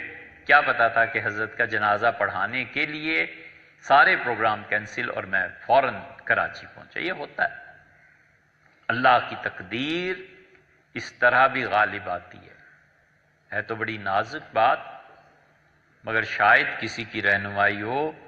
اللہ کی تقدیر کبھی کبھی گناہ میں بھی اسی طرح پوری ہوتی ہے، اس لیے ہر گناہ گار قابل ملامت نہیں ہوتا۔ گناہ اور کفر بھی مشیت کے تابع ہوتے ہیں، کوئی نہیں جانتا کہ اس کے بعد کیا کرنا ہے۔ تو مشیت الہیہ غالب آئی، اور کہتے ہیں کہ میں گھر بھی نہیں گیا، اسٹیشن سے پہنچا تو استاد جو تھے وہ بالکل بستر مرگ پہ تھے، تو میں کھڑا ہو کے رونے لگا، تو انہوں نے بس مجھ سے یہ کہا کہ سیرت، اور پھر میرے ہاتھ پکڑے اور کہا میرے اس کام کو مکمل کر دو، اور بتایا کہ گٹھڑیاں جو باندھ کے رکھی ہوئی ہیں یہ سب تمہارے لیے ہیں۔ سید سلیمان ندوی رحمۃ اللہ علیہ نے سیرت لکھی ہے، مگر بڑے محتاط الفاظ میں۔ شبلی نعمانی کی جو تحقیق کا معیار تھا، حضرت کے ہاں دوسرا رخ ہے، واعظ ہے، نصیحت ہے، بسط ہے، پھیلاؤ ہے۔ آپ کبھی اس کو دیکھیں۔ اب مثلاً عفق کا واقعہ، ام المومنین رضی اللہ عنہ پہ تہمت کا لگنا، یہ سیرت کا بہت بڑا واقعہ ہے۔ حضرت رسالت پناہ صلی اللہ علیہ وسلم کی حالت کیا رہی، سیدنا ابوبکر رضی اللہ عنہ جو والد تھے ان کی حالت کیا رہی، ام المومنین رضی اللہ عنہ کیا فرماتی ہیں۔ اس واقعے پہ جب آئے ہیں سید صاحب رحمۃ اللہ علیہ تو ایک صفحہ بھی نہیں لکھا، چند سطریں لکھی ہیں، بس آگے چل پڑے۔ بہت سی چیزیں ایسی۔ شبلی کے ساتھ مسئلہ یہ بھی تھا کہ کتابیں نہیں تھیں، پھر وہی آئے حیدرآباد والے، انہوں نے کتابوں کے لیے پیسے دیے، پھر بھوپال والے آئے، بھوپال والوں نے زیادہ اس میں مدد کی۔ بھوپال کا بہت بڑا احسان ہے، اور بھوپال والوں کا حضرت رسالت پناہ صلی اللہ علیہ وسلم سے جو تعلق تھا نا، یہ اس کی دلیل ہے کہ انہوں نے شبلی کو ان کا کتابیں خریدیں اور سیرت لکھی۔ شبلی نے پھر سیرت لکھی ہے جتنی بھی۔ اب موجودہ دور میں یہ جتنے مغرب کے اعتراضات ہیں وہ اس بات کا تقاضا کرتے ہیں کہ حضرت رسالت پناہ صلی اللہ علیہ وسلم کی سیرت مرتب کی جائے، لکھی جائے، اور علماء مدینہ نے مثلا نظرۃ النعیم کے نام سے کام کیا ہے، بڑا اچھا کام ہے، لیکن ہماری نسلیں عربی نہیں جانتی، اس کو کیسے منتقل کیا جائے، محتاط قلم کیسے اس کو لکھے۔ بہت معرکۃ الآراء مسئلہ جس پہ ٹھنے ہوئے ہیں اہل مغرب، اور وہ ہر کچھ عرصے کے بعد سوئی چبھو کے دیکھتے ہیں کہ ابھی زندہ ہے کہ مر گئے۔ پیپلز پارٹی کے مشہور لیڈر ہیں، وکیل بھی ہیں، اعتزاز حسن وزیر داخلہ تھے۔ حضور اقدس صلی اللہ علیہ وسلم کی توہین میں معاذ اللہ استغفر اللہ ایک چیز آئی تھی اور ملک میں ہنگامہ ہوا، 11-12 آدمی شہید ہو گئے، اسلام آباد میں خون گولی سب چیزیں ہوئیں۔ پھر اس کے بعد ایک موقع آیا، دنیا ٹوٹ پڑی اور گورنمنٹ کو بچانے کے لیے کنٹینرز لگانے پڑے اور یہ اور وہ۔ یہ آہستہ آہستہ آہستہ آہستہ ہر 6 مہینے سال بعد ایک موقع آتا ہے۔ اب جو آیا کوئی نہیں اٹھا، اب نہ کوئی جلوس نکلتا ہے، نہ کوئی ایسی چیزیں ہوتی ہیں، اس لیے کہ وہ لانا چاہتے ہیں اس لیول پہ کہ بقول ان کے بولنے کی اور تحریر کی آزادی ہو، کوئی حضور اقدس صلی اللہ علیہ وسلم کے لیے غیرت اور شرم باقی نہ رہے۔ اور سب سے زیادہ ہدف وہ جس چیز کو بناتے ہیں وہ حضرت رسالت پناہ صلی اللہ علیہ وسلم کی زندگی اور ازدواجی زندگی ہے۔ آپ مجھے بتائیں کتنا لکھا ہے ہم نے اس پہ؟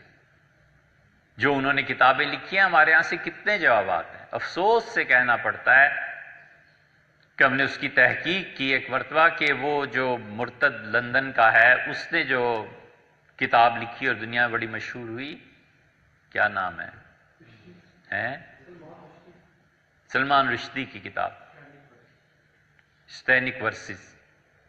قادیانیوں نے اس کا جواب لکھا اور ایران سے شیعہ نے جواب لکھا. اب چلے جائیں. اس کے بعد جوابات لکھے گئے لیکن بہت تھوڑے، بہت کم. اور اسٹینک ورسز کو ہم نے پڑھا تو افسوس تو ہونا ہی ہونا تھا، ہنسی بھی آئی کہ لکھنے والے کو اتنا بھی نہیں پتا، اتنا سرسری مطالعہ ہے کہ یہ بات تو پیش ہی نہیں آئی، یہ بات تو ہوئی ہی نہیں. اور جو پیش آئی ہے وہ اصل حقیقت کیا ہے، چیزیں کیا ہیں. اس لیے ہم میں سے کتنے ہیں جنہوں نے اس کی تیاری کی ہے کہ ہم انہی کی زبان میں ان کو جواب لکھیں، شاید کوئی پڑھے اور اس کے اعتراضات دور ہوں اور شاید اللہ اس کے لیے ہدایت کی راہ کھولے. سیرت طیبہ پہ اتنا کام نہیں ہوا. سیرت طیبہ کے ایسے ایسے حوالے ہیں جو بالکل لوگوں کے علم میں نہیں ہیں، ایسی احادیث لوگوں کے علم میں نہیں ہیں، واقعات ایسے علم میں نہیں ہیں. اس لیے ایک ایسے ادارے کے قیام کی ضرورت. یہ تو موٹی موٹی باتیں. دوسری طرف آپ ہمارے نظام کو دیکھ لیں. ہمارا نظام آہستہ آہستہ تعلیمی نظام، وہ چیزیں جو دین کے قریب تر لانے والی تھیں اس سے بالکل الگ ہوتا چلا جا رہا ہے.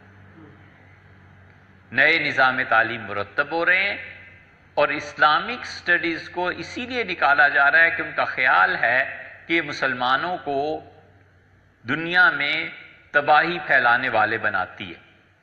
لہٰذا آیات کو نکالیں، احادیث کو نکالیں، لے دے کے اگر پڑھانا ہے تو آپ میتھمیٹکس پڑھائیں، سائنٹیفک جو چیزیں ہیں وہ پڑھائیں. ایسا نصاب تعلیم مرتب کریں. ہمارے عزیز صاحب نے ہمیں بعض چیزیں بھیجی، ان کو پڑھ کے بھی یہی اندازہ ہوا کہ اب نیا نصاب تعلیم، اور وہ بھی پڑھیں گے ہمارے بچے، اور انسٹرکشنز کہیں اور سے آئیں گی کہ انہیں پڑھانا ہے. عجیب بات ہے. یعنی عملی زندگی میں دماغ یہودیوں کا اور پیسہ عربوں کا اور خون مسلمانوں کا. پچھلے 20-30 سال سے یہی جنگیں ہو رہی ہیں. اور اب تعلیم کے میدان میں بھی دماغ کسی اور قوم کا، پیسہ کہیں اور سے لیا جائے اور پڑھیں گے مسلمان بچے. کیا کرنے جا رہے ہیں؟ کدھر جا رہے ہیں؟ اس لیے ہمارے بچوں کے لیے دنیاوی اعتبار سے ایسا نظام تعلیم چاہیے جس میں اسی طرح سے کچھ چیزوں کا اضافہ کیا جائے جیسے ہم اپنے دینی نصاب میں اضافہ کرنا چاہتے ہیں. دینی نصاب میں ہم اپنے بچوں کو، علماء کو کمپیوٹر کی تعلیم ضروری ہے. مغربی زبانوں میں سے کسی ایک زبان کی تعلیم ضروری. جو نظریات، فلسفے اور نظریاتی طور پر ہمارے ہاں آ رہے ہیں، علماء کو چاہیے کہ ایسی کتابیں پڑھیں تاکہ وہ نظریات جو اساس بنتے ہیں، وہ فلسفہ جو اساس بنتا ہے، اس فلسفے پہ جو قوموں کو چلایا جاتا ہے، اس سے علماء کا علم ہونا اور گہری واقفیت ہونا ضروری ہے. بالکل ٹھیک اسی طرح ہم اپنے بچوں کو جب اسکول میں لیں تو ہم انہیں عقیدے کی تعلیم دیں. 6 برس کا بچہ، 7 برس کا بچہ، 8 برس کا بچہ، اسے کیا ضرورت پیش آ گئی ہے حج کے مسائل پڑھانے کی؟ اسے کیا کرنا ہے حج کے مسائل؟ اسے زکوٰۃ کے مسائل سے کیوں دلچسپی ہونے لگی؟ ہم اسے عقیدے کے مطابق بتائیں کہ ایک مسلمان کا عقیدہ کیا ہوتا ہے، اہل سنہ کا عقیدہ کیا ہے، اہل تشیع کا عقیدہ کیا ہے، کمپیریٹیولی کرسچینٹی کیا ہے، یہودیت وغیرہ وغیرہ، اور آپ کا عقیدہ کیا ہے.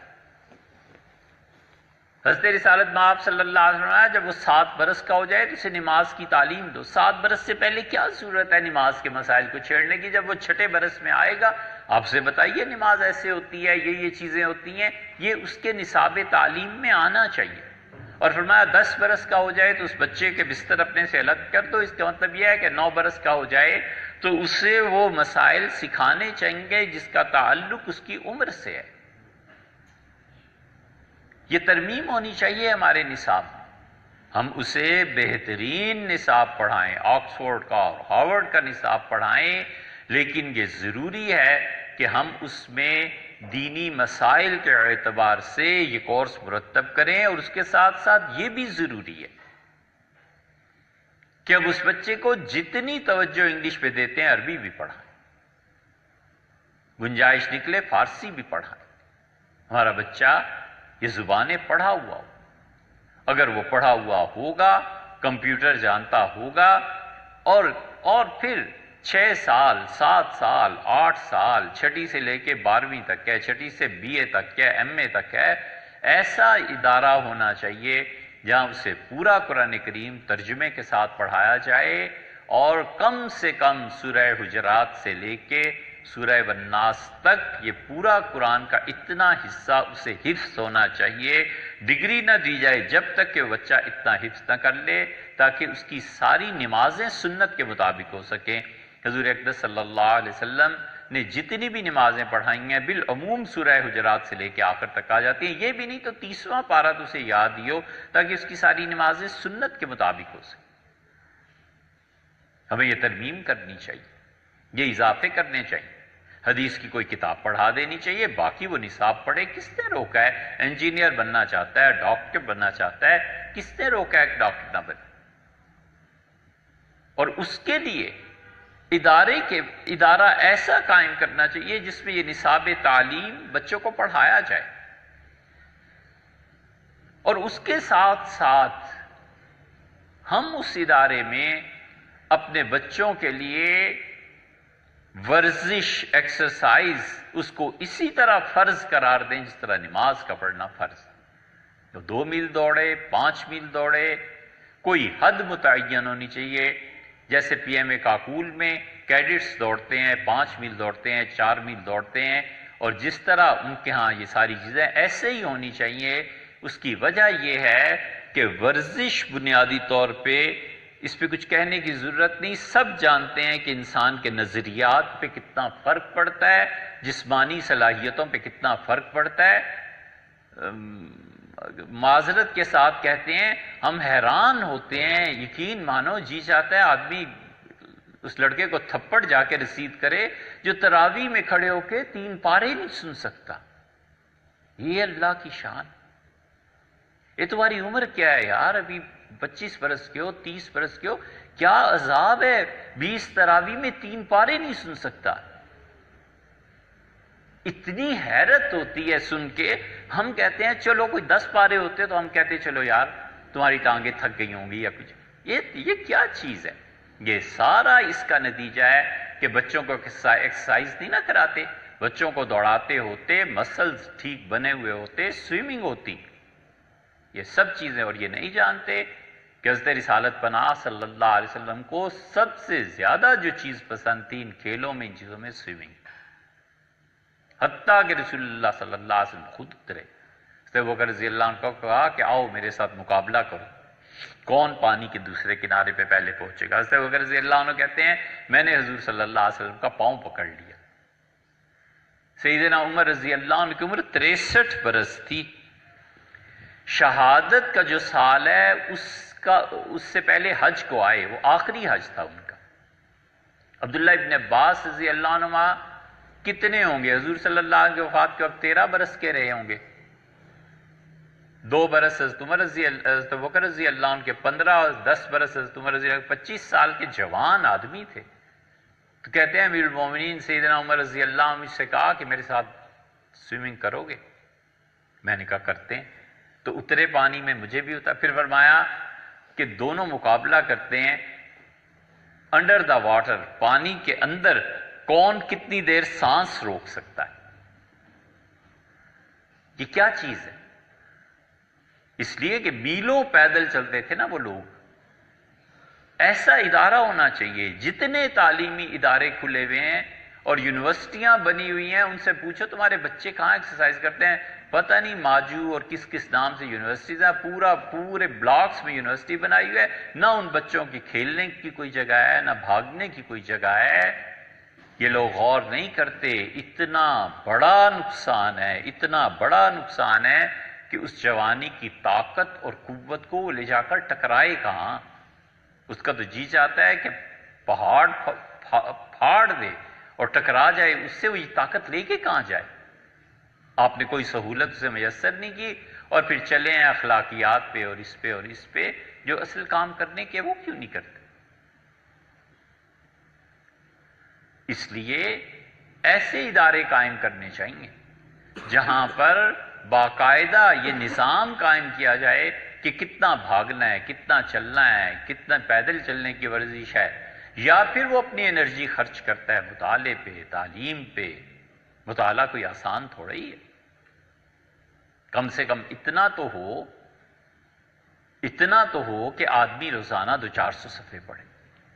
اتنا تو ہو کہ آدمی روزانہ کسی نئے نظریے کی تلاش میں ہو. کچھ تو پتا چلے نا یار، پڑھنا کیا چیز ہوتی.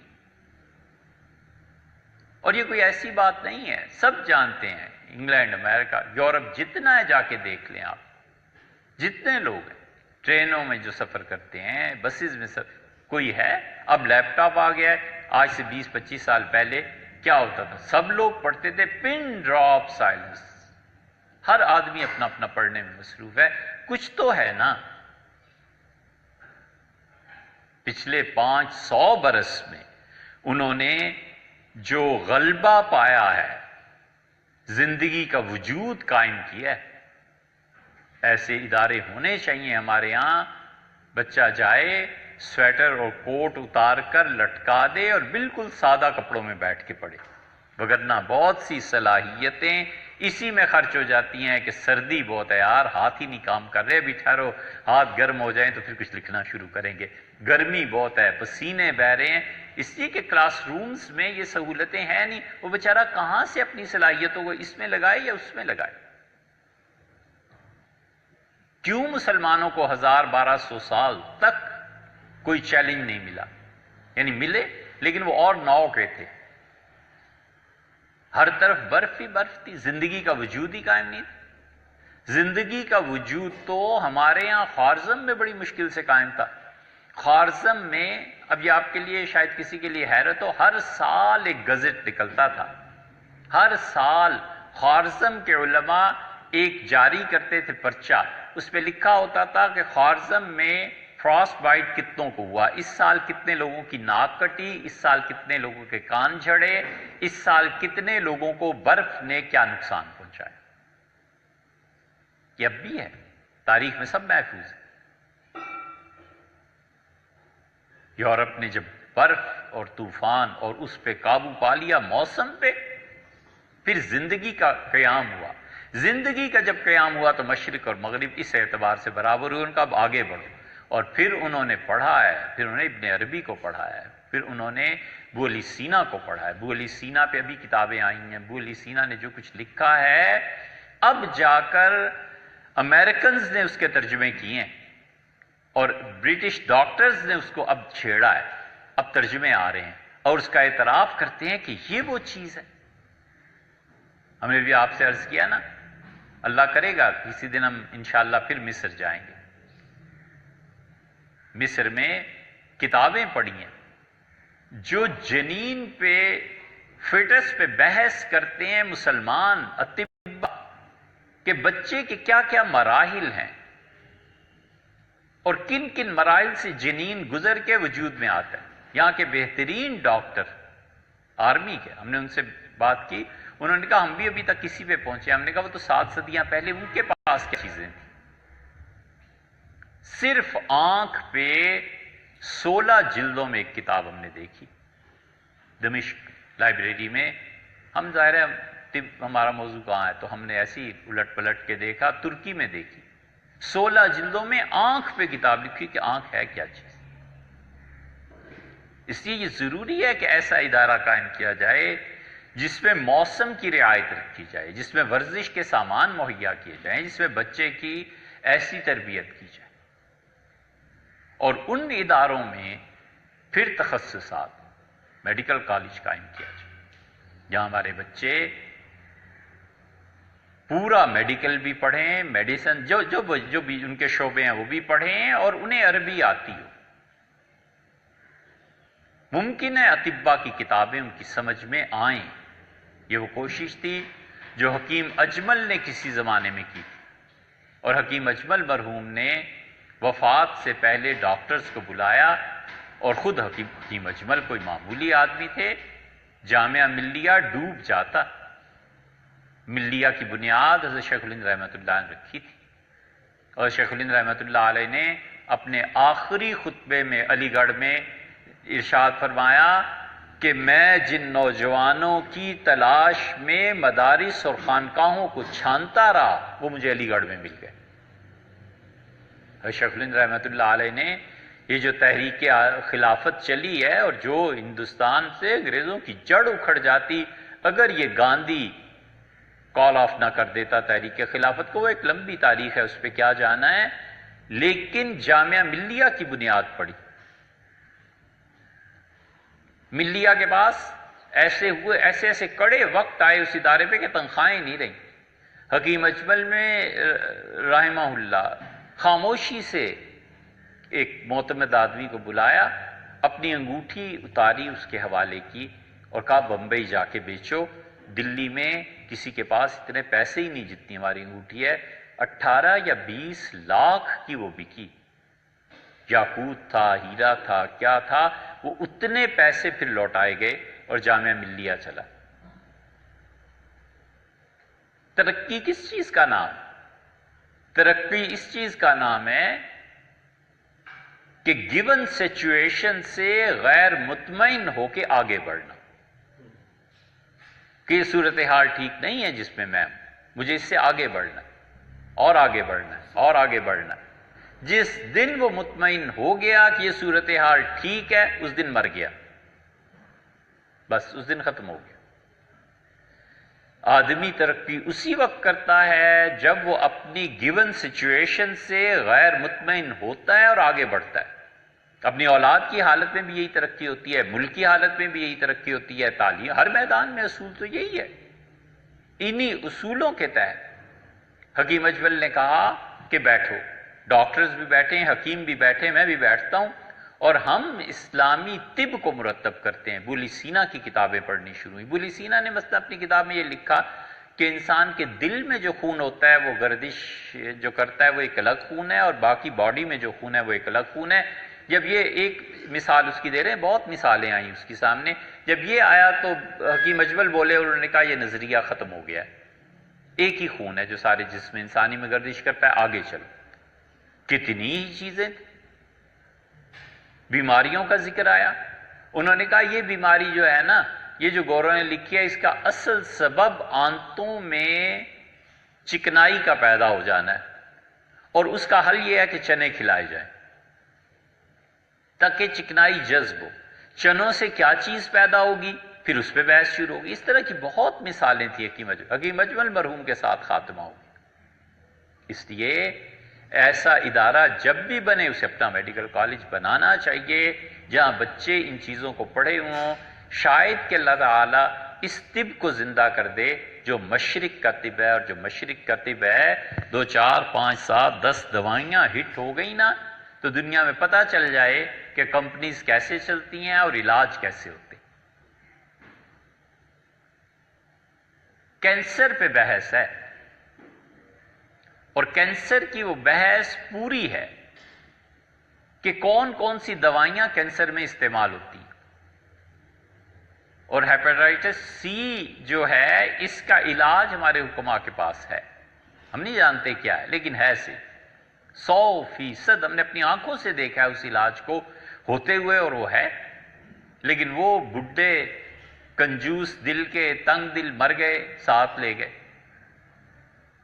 طب پہ مستقل کتابیں، اس لیے کوئی ایسا ادارہ ہونا چاہیے جس میں یہ چیز ہو، اور ہمارے بچے اسے پڑھیں، اور اسی کے ساتھ یہ چاہیے کہ ہم اپنی خواتین کے لیے الگ ہسپتال بنائیں اور ہم بتا سکیں کہ اس دور میں بھی اسلام کے مطابق عمل کیا جا سکتا ہے، مردوں کا ہسپتال الگ ہے، خواتین کا الگ ہے، اور مہترانی اور صفائی کرنے والی سے لے کر لیڈی ڈاکٹر اور ہیڈ آف ڈپارٹمنٹ سب بچیاں کام کریں، سرجری بھی عورتیں کریں، اور مردوں کا کوئی داخلہ اس میں نہ ہو۔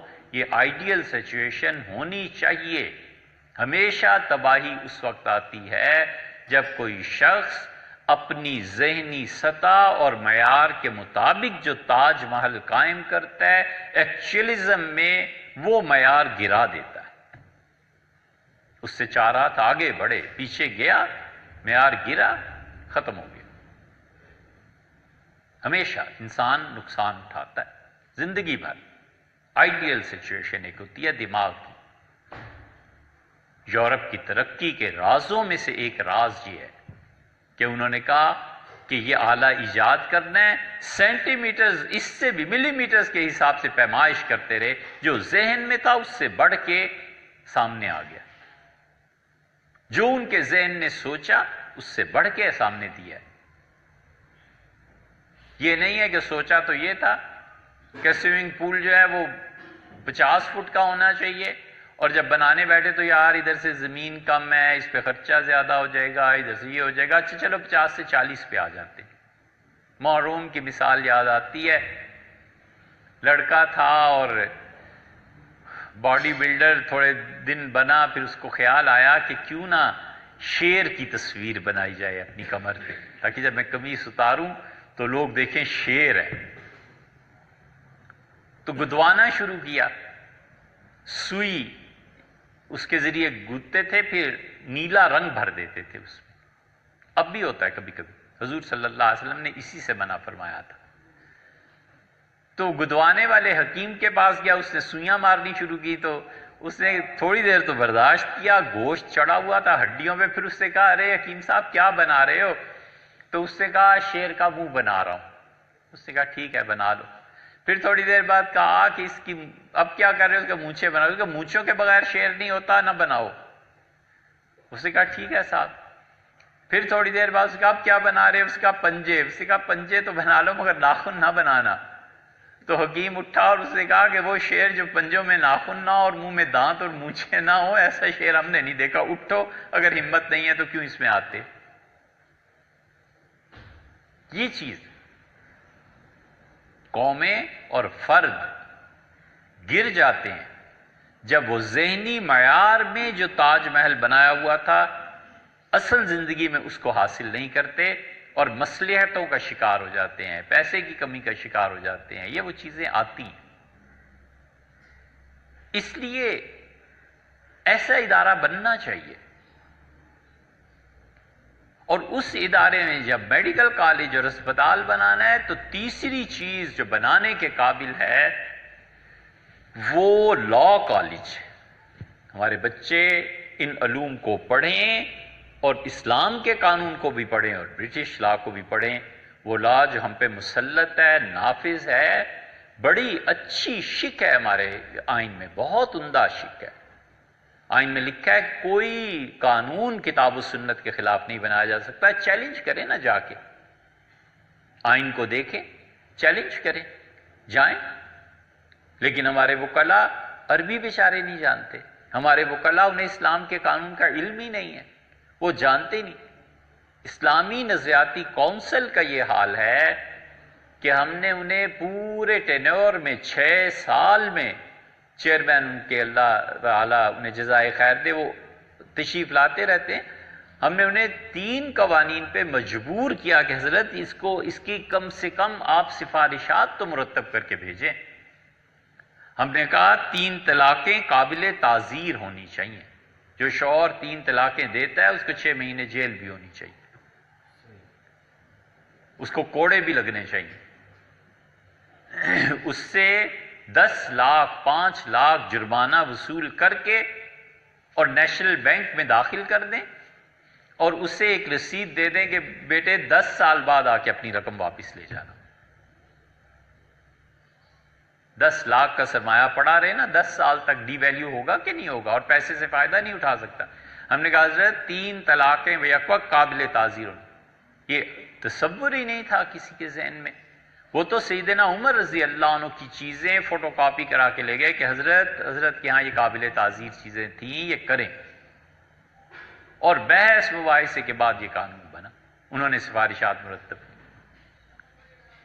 ہم نے بڑے اصرار سے کہا کہ حضرت آپ یہ قانون کی سفارشات مرتب کریں کہ جس بچے کے باپ کا علم نہیں ہے اسے ماں کی وراثت میں حصہ ملے گا۔ نسب خراب ہے نا، آپ اپنی زبان میں کہیں گے یہ جائز بچہ نہیں ہے یار، لیکن ماں کا نسب ثابت ہے، ماں کی وراثت سے اسے حصہ ملے گا، شریعت اسے حصہ دیتی، چھپا ہوا نہیں رہتا اتنا کہ کس کا بچہ ہے، کون پھینک کے گئی ہے اسے، بالعموم چھپا رہے چاہے، لیکن کہیں نہ کہیں پتہ چل، قانون تو ہونا چاہیے نا۔ وہ بچہ دعویٰ کرے کہ میری ماں فلاں ہے، اور ماں بڑھاپے میں جا کے اقرار کر لیتی کہ ہاں بھائی میں ہی ہوں، مجھ سے ہی غلطی ہو گئی تھی، اسے وراثت میں حصہ ملے گا۔ سیدنا عمر رضی اللہ عنہ یہ قانون بنایا تھا۔ مختصر ساری روایات کا خلاصہ یہ کہ فجر کی نماز کے بعد کسی نے بچہ پیش کیا، اس نے کہا کہ امیر المومنین یہ گلی میں پڑا ہوا تھا تو میں اسے لے آیا ہوں۔ سیدنا عمر رضی اللہ عنہ گویا مزاح میں فرمایا کہ میرا خیال ہے تمہارا ہی بچہ ہوگا، اور اولاد زیادہ ہوگی ہے اس لیے چاہتے ہو کہ اس کا وظیفہ مقرر کر دے۔ تو گھبرا گئے۔ ایک اور صحابی رضی اللہ عنہ کا حضرت یہ صحیح کہتا ہے، میں گواہی دیتا ہوں، میرے سامنے ہی اس نے اٹھایا۔ سیدنا عمر رضی اللہ عنہ ایک جملہ، یہ ہے بڑے لوگوں کی بات، فرمایا اسے لے جاؤ، اس کی پرورش کرو، اس کا سارا خرچہ حکومت کے ذمے ہے، اور جتنا اس سے نفع ہو تمہارا ہے۔ آئے حکومت والے نے کہا حضرت بچے کا نام، فرمایا میرا نام لکھو، یہ میرا بیٹا ہے۔ محلے میں گوارا نہیں کرتا کوئی، گوارا کیا کرے، کوئی لڑ پڑے مارے آگے سے کہ میرا بچہ کدھر سے آ گیا۔ سیدنا عمر رضی اللہ کا اسٹیٹ کا بچہ ہے، میرا بچہ ہے، میرا نام لکھ دو۔ یہ ہے کردار، اتنا بلند کردار کہ تھوکنے والے کا تھوک چاند تک نہ پہنچے۔ انہوں نے بڑے اصرار سے کہا کہ حضرت اس قانون کو بنائیں، نہیں ہوا، جانتے ہی نہیں۔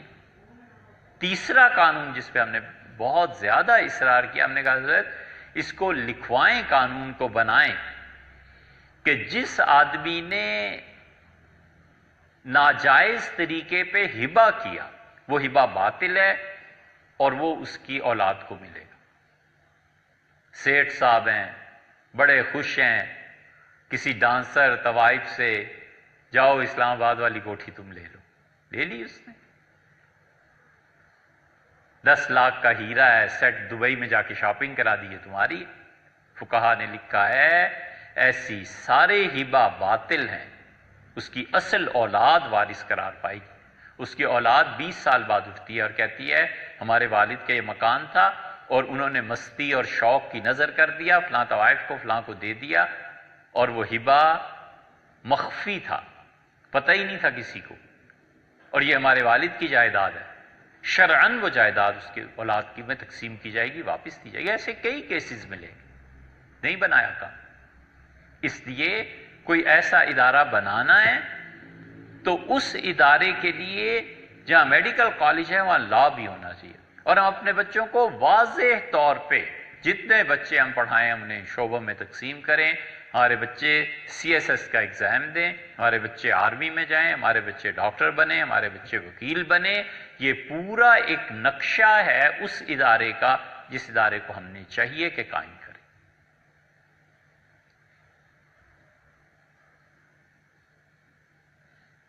یہ وہ خلاصہ ہے۔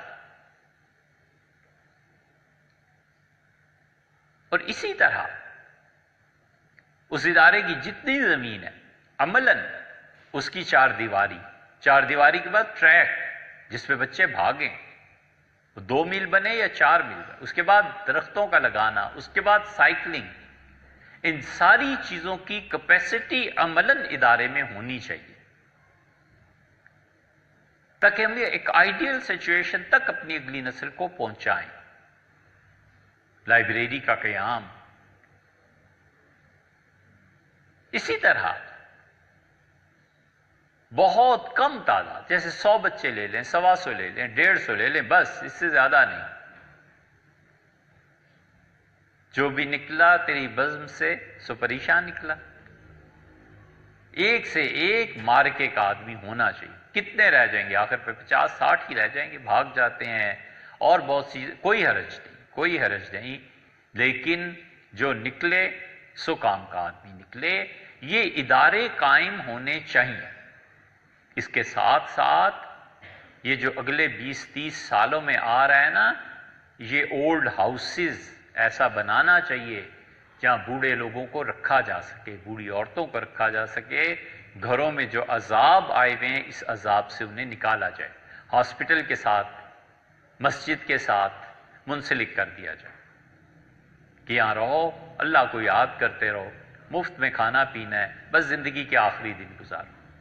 حضور صلی اللہ علیہ وسلم نے فرمایا کہ تنصرون علی اعدائکم وترزقون بضعفائکم، اور اللہ تمہاری مدد کرتا ہے، دشمنوں پہ فتح دیتا ہے اور تمہیں رزق دیتا ہے جب تم سوسائٹی میں ان افراد کی مدد کرتے ہو جن کا کوئی سہارا نہیں ہوتا، کوئی سہارا نہیں، لوگ تنگ آئے ہوئے ہیں۔ یہ عیدی سینٹر میں، عیدی سے یاد آئی کہ یہ نظریاتی کونسل والے مان ہی نہیں رہے تھے کہ ملک میں کوئی ایسے بچے بھی ہوتے ہیں۔ ہم نے کہا حضرت ایسے بچے، ان کا وہ ظاہر ہے کہ ان کا معیار بہت بلند ہے، تو عیدی والوں نے رپورٹ بھیجی، ان کے عیدی والوں سے رپورٹ منگوائیں جن بچوں کے باپ کا پتہ نہیں یہ کتنے ہوتے ہیں، تو عیدی والوں نے رپورٹ بھیجی کہ پچھلے سال جنوری سے جون تک 28,000 بچے ایسے ملے۔ واللہ عالم اس میں مبالغہ ہے یا نہیں ہے، ان 28,000 بچے ایسے ملے اس دور میں، جبکہ میڈیکل کہاں سے کہاں پہنچ چکا ہے۔ اسی طرح عیدی والے جن بوڑھے بوڑھیوں کو پال رہے ہیں نا، یہ سب اس چیز کی دلیل ہے کہ اولڈ ہاؤسز جو ہیں ہماری سوسائٹی میں آہستہ آہستہ قائم ہوں گے، انہیں تو شروع ہو گئے ہیں۔ اس کام کو کرنا چاہیے تاکہ ان کا خاتمہ ایمان پہ ہو، کوئی مسجد سے اذان آئے، آواز آئے، خدا کی مدد شامل ہو۔ یہ وہ پہلو ہیں جن کو بظاہر عقل انسانی تسلیم چاہے نہ کرے، لیکن حقیقت میں ان کا وجود ہے۔ یہ وہ سب باتیں اور کچھ اور بھی جن کا اب وقت نہیں ہے۔ عملاً یہ ہوا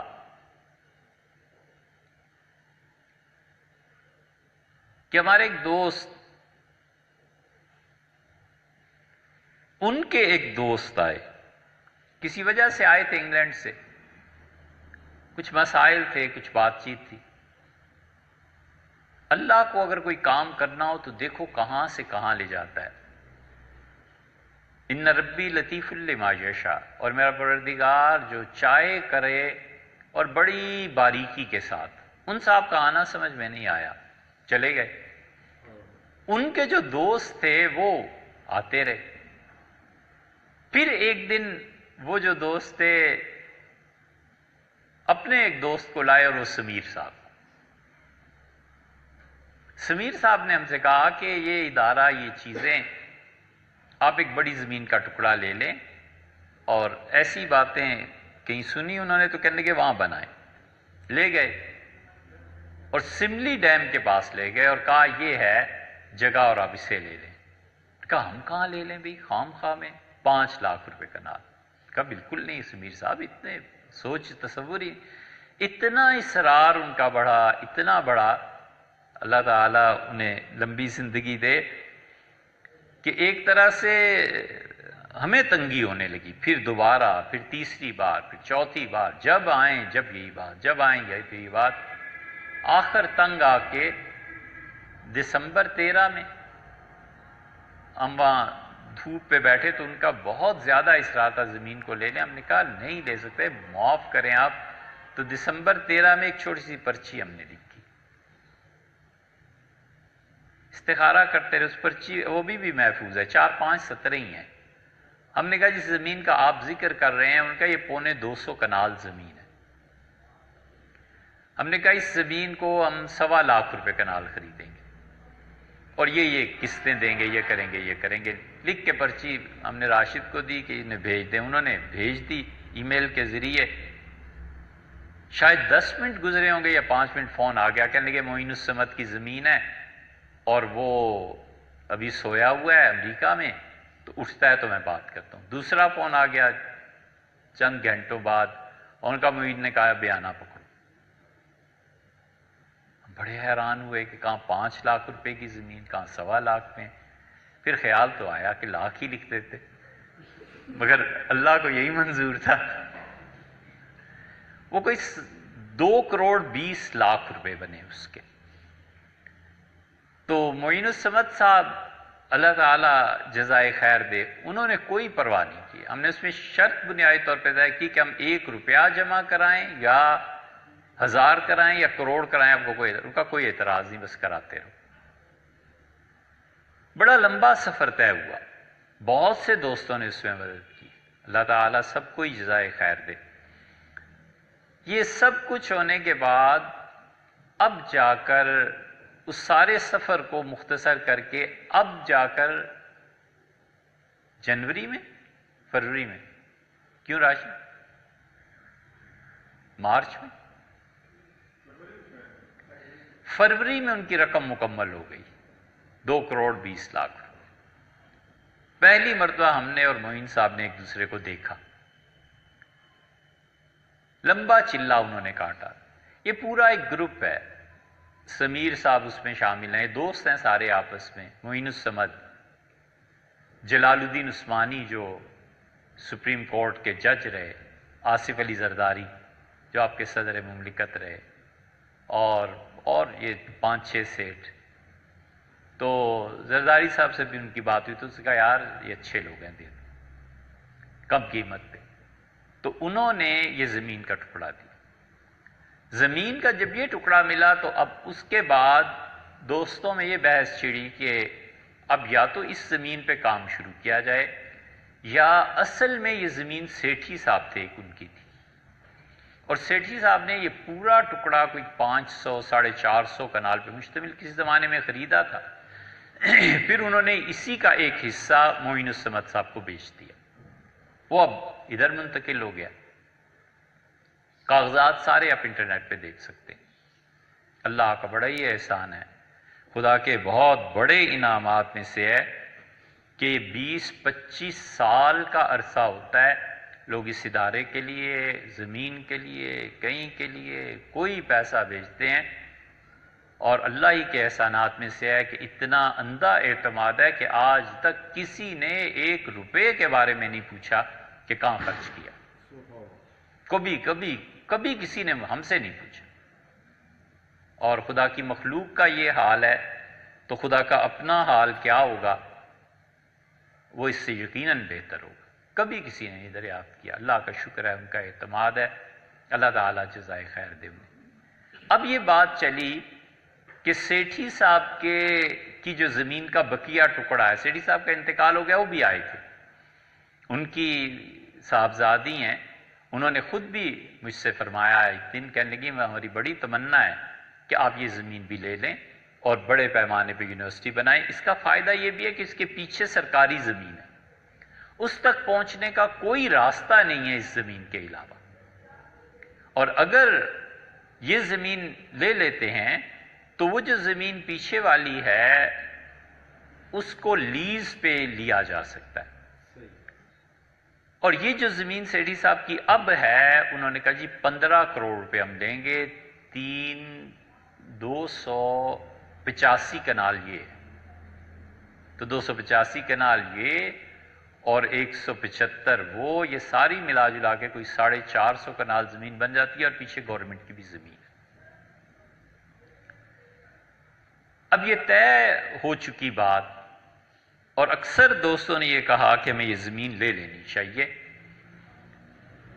2 مسئلے سامنے آئے۔ ایک مسئلہ تو یہ کہ پچھلی زمین جو لے لی 175 کنال، اس پہ قبضہ تو برقرار رکھنا ہے، آخر ایسے ہی تو نہیں چھوڑ دینا، تو اس کے لیے پانی، بجلی، وہاں پہ 2-4 کمرے جہاں جا کے کوئی رہ سکے، تو بالکل آغاز اس میں کیا ہے اور پہلے ہم نے کہا اس پہ ٹیوب ویل کے لیے، تو انہوں نے کہا جی 10 لاکھ، پھر 15 لاکھ، پھر وہ آئے انجینئرز آئے، بیٹھ کے بحث مباحثہ ہوا سارا، تو انہوں نے کہا جی 600 یا 650 فٹ پہ کھدائی ہوگی، اتنی ڈرلنگ کرنی ہے تاکہ پانی نکلے، اور اس کا بل ہے 41 لاکھ روپے، 41 لاکھ۔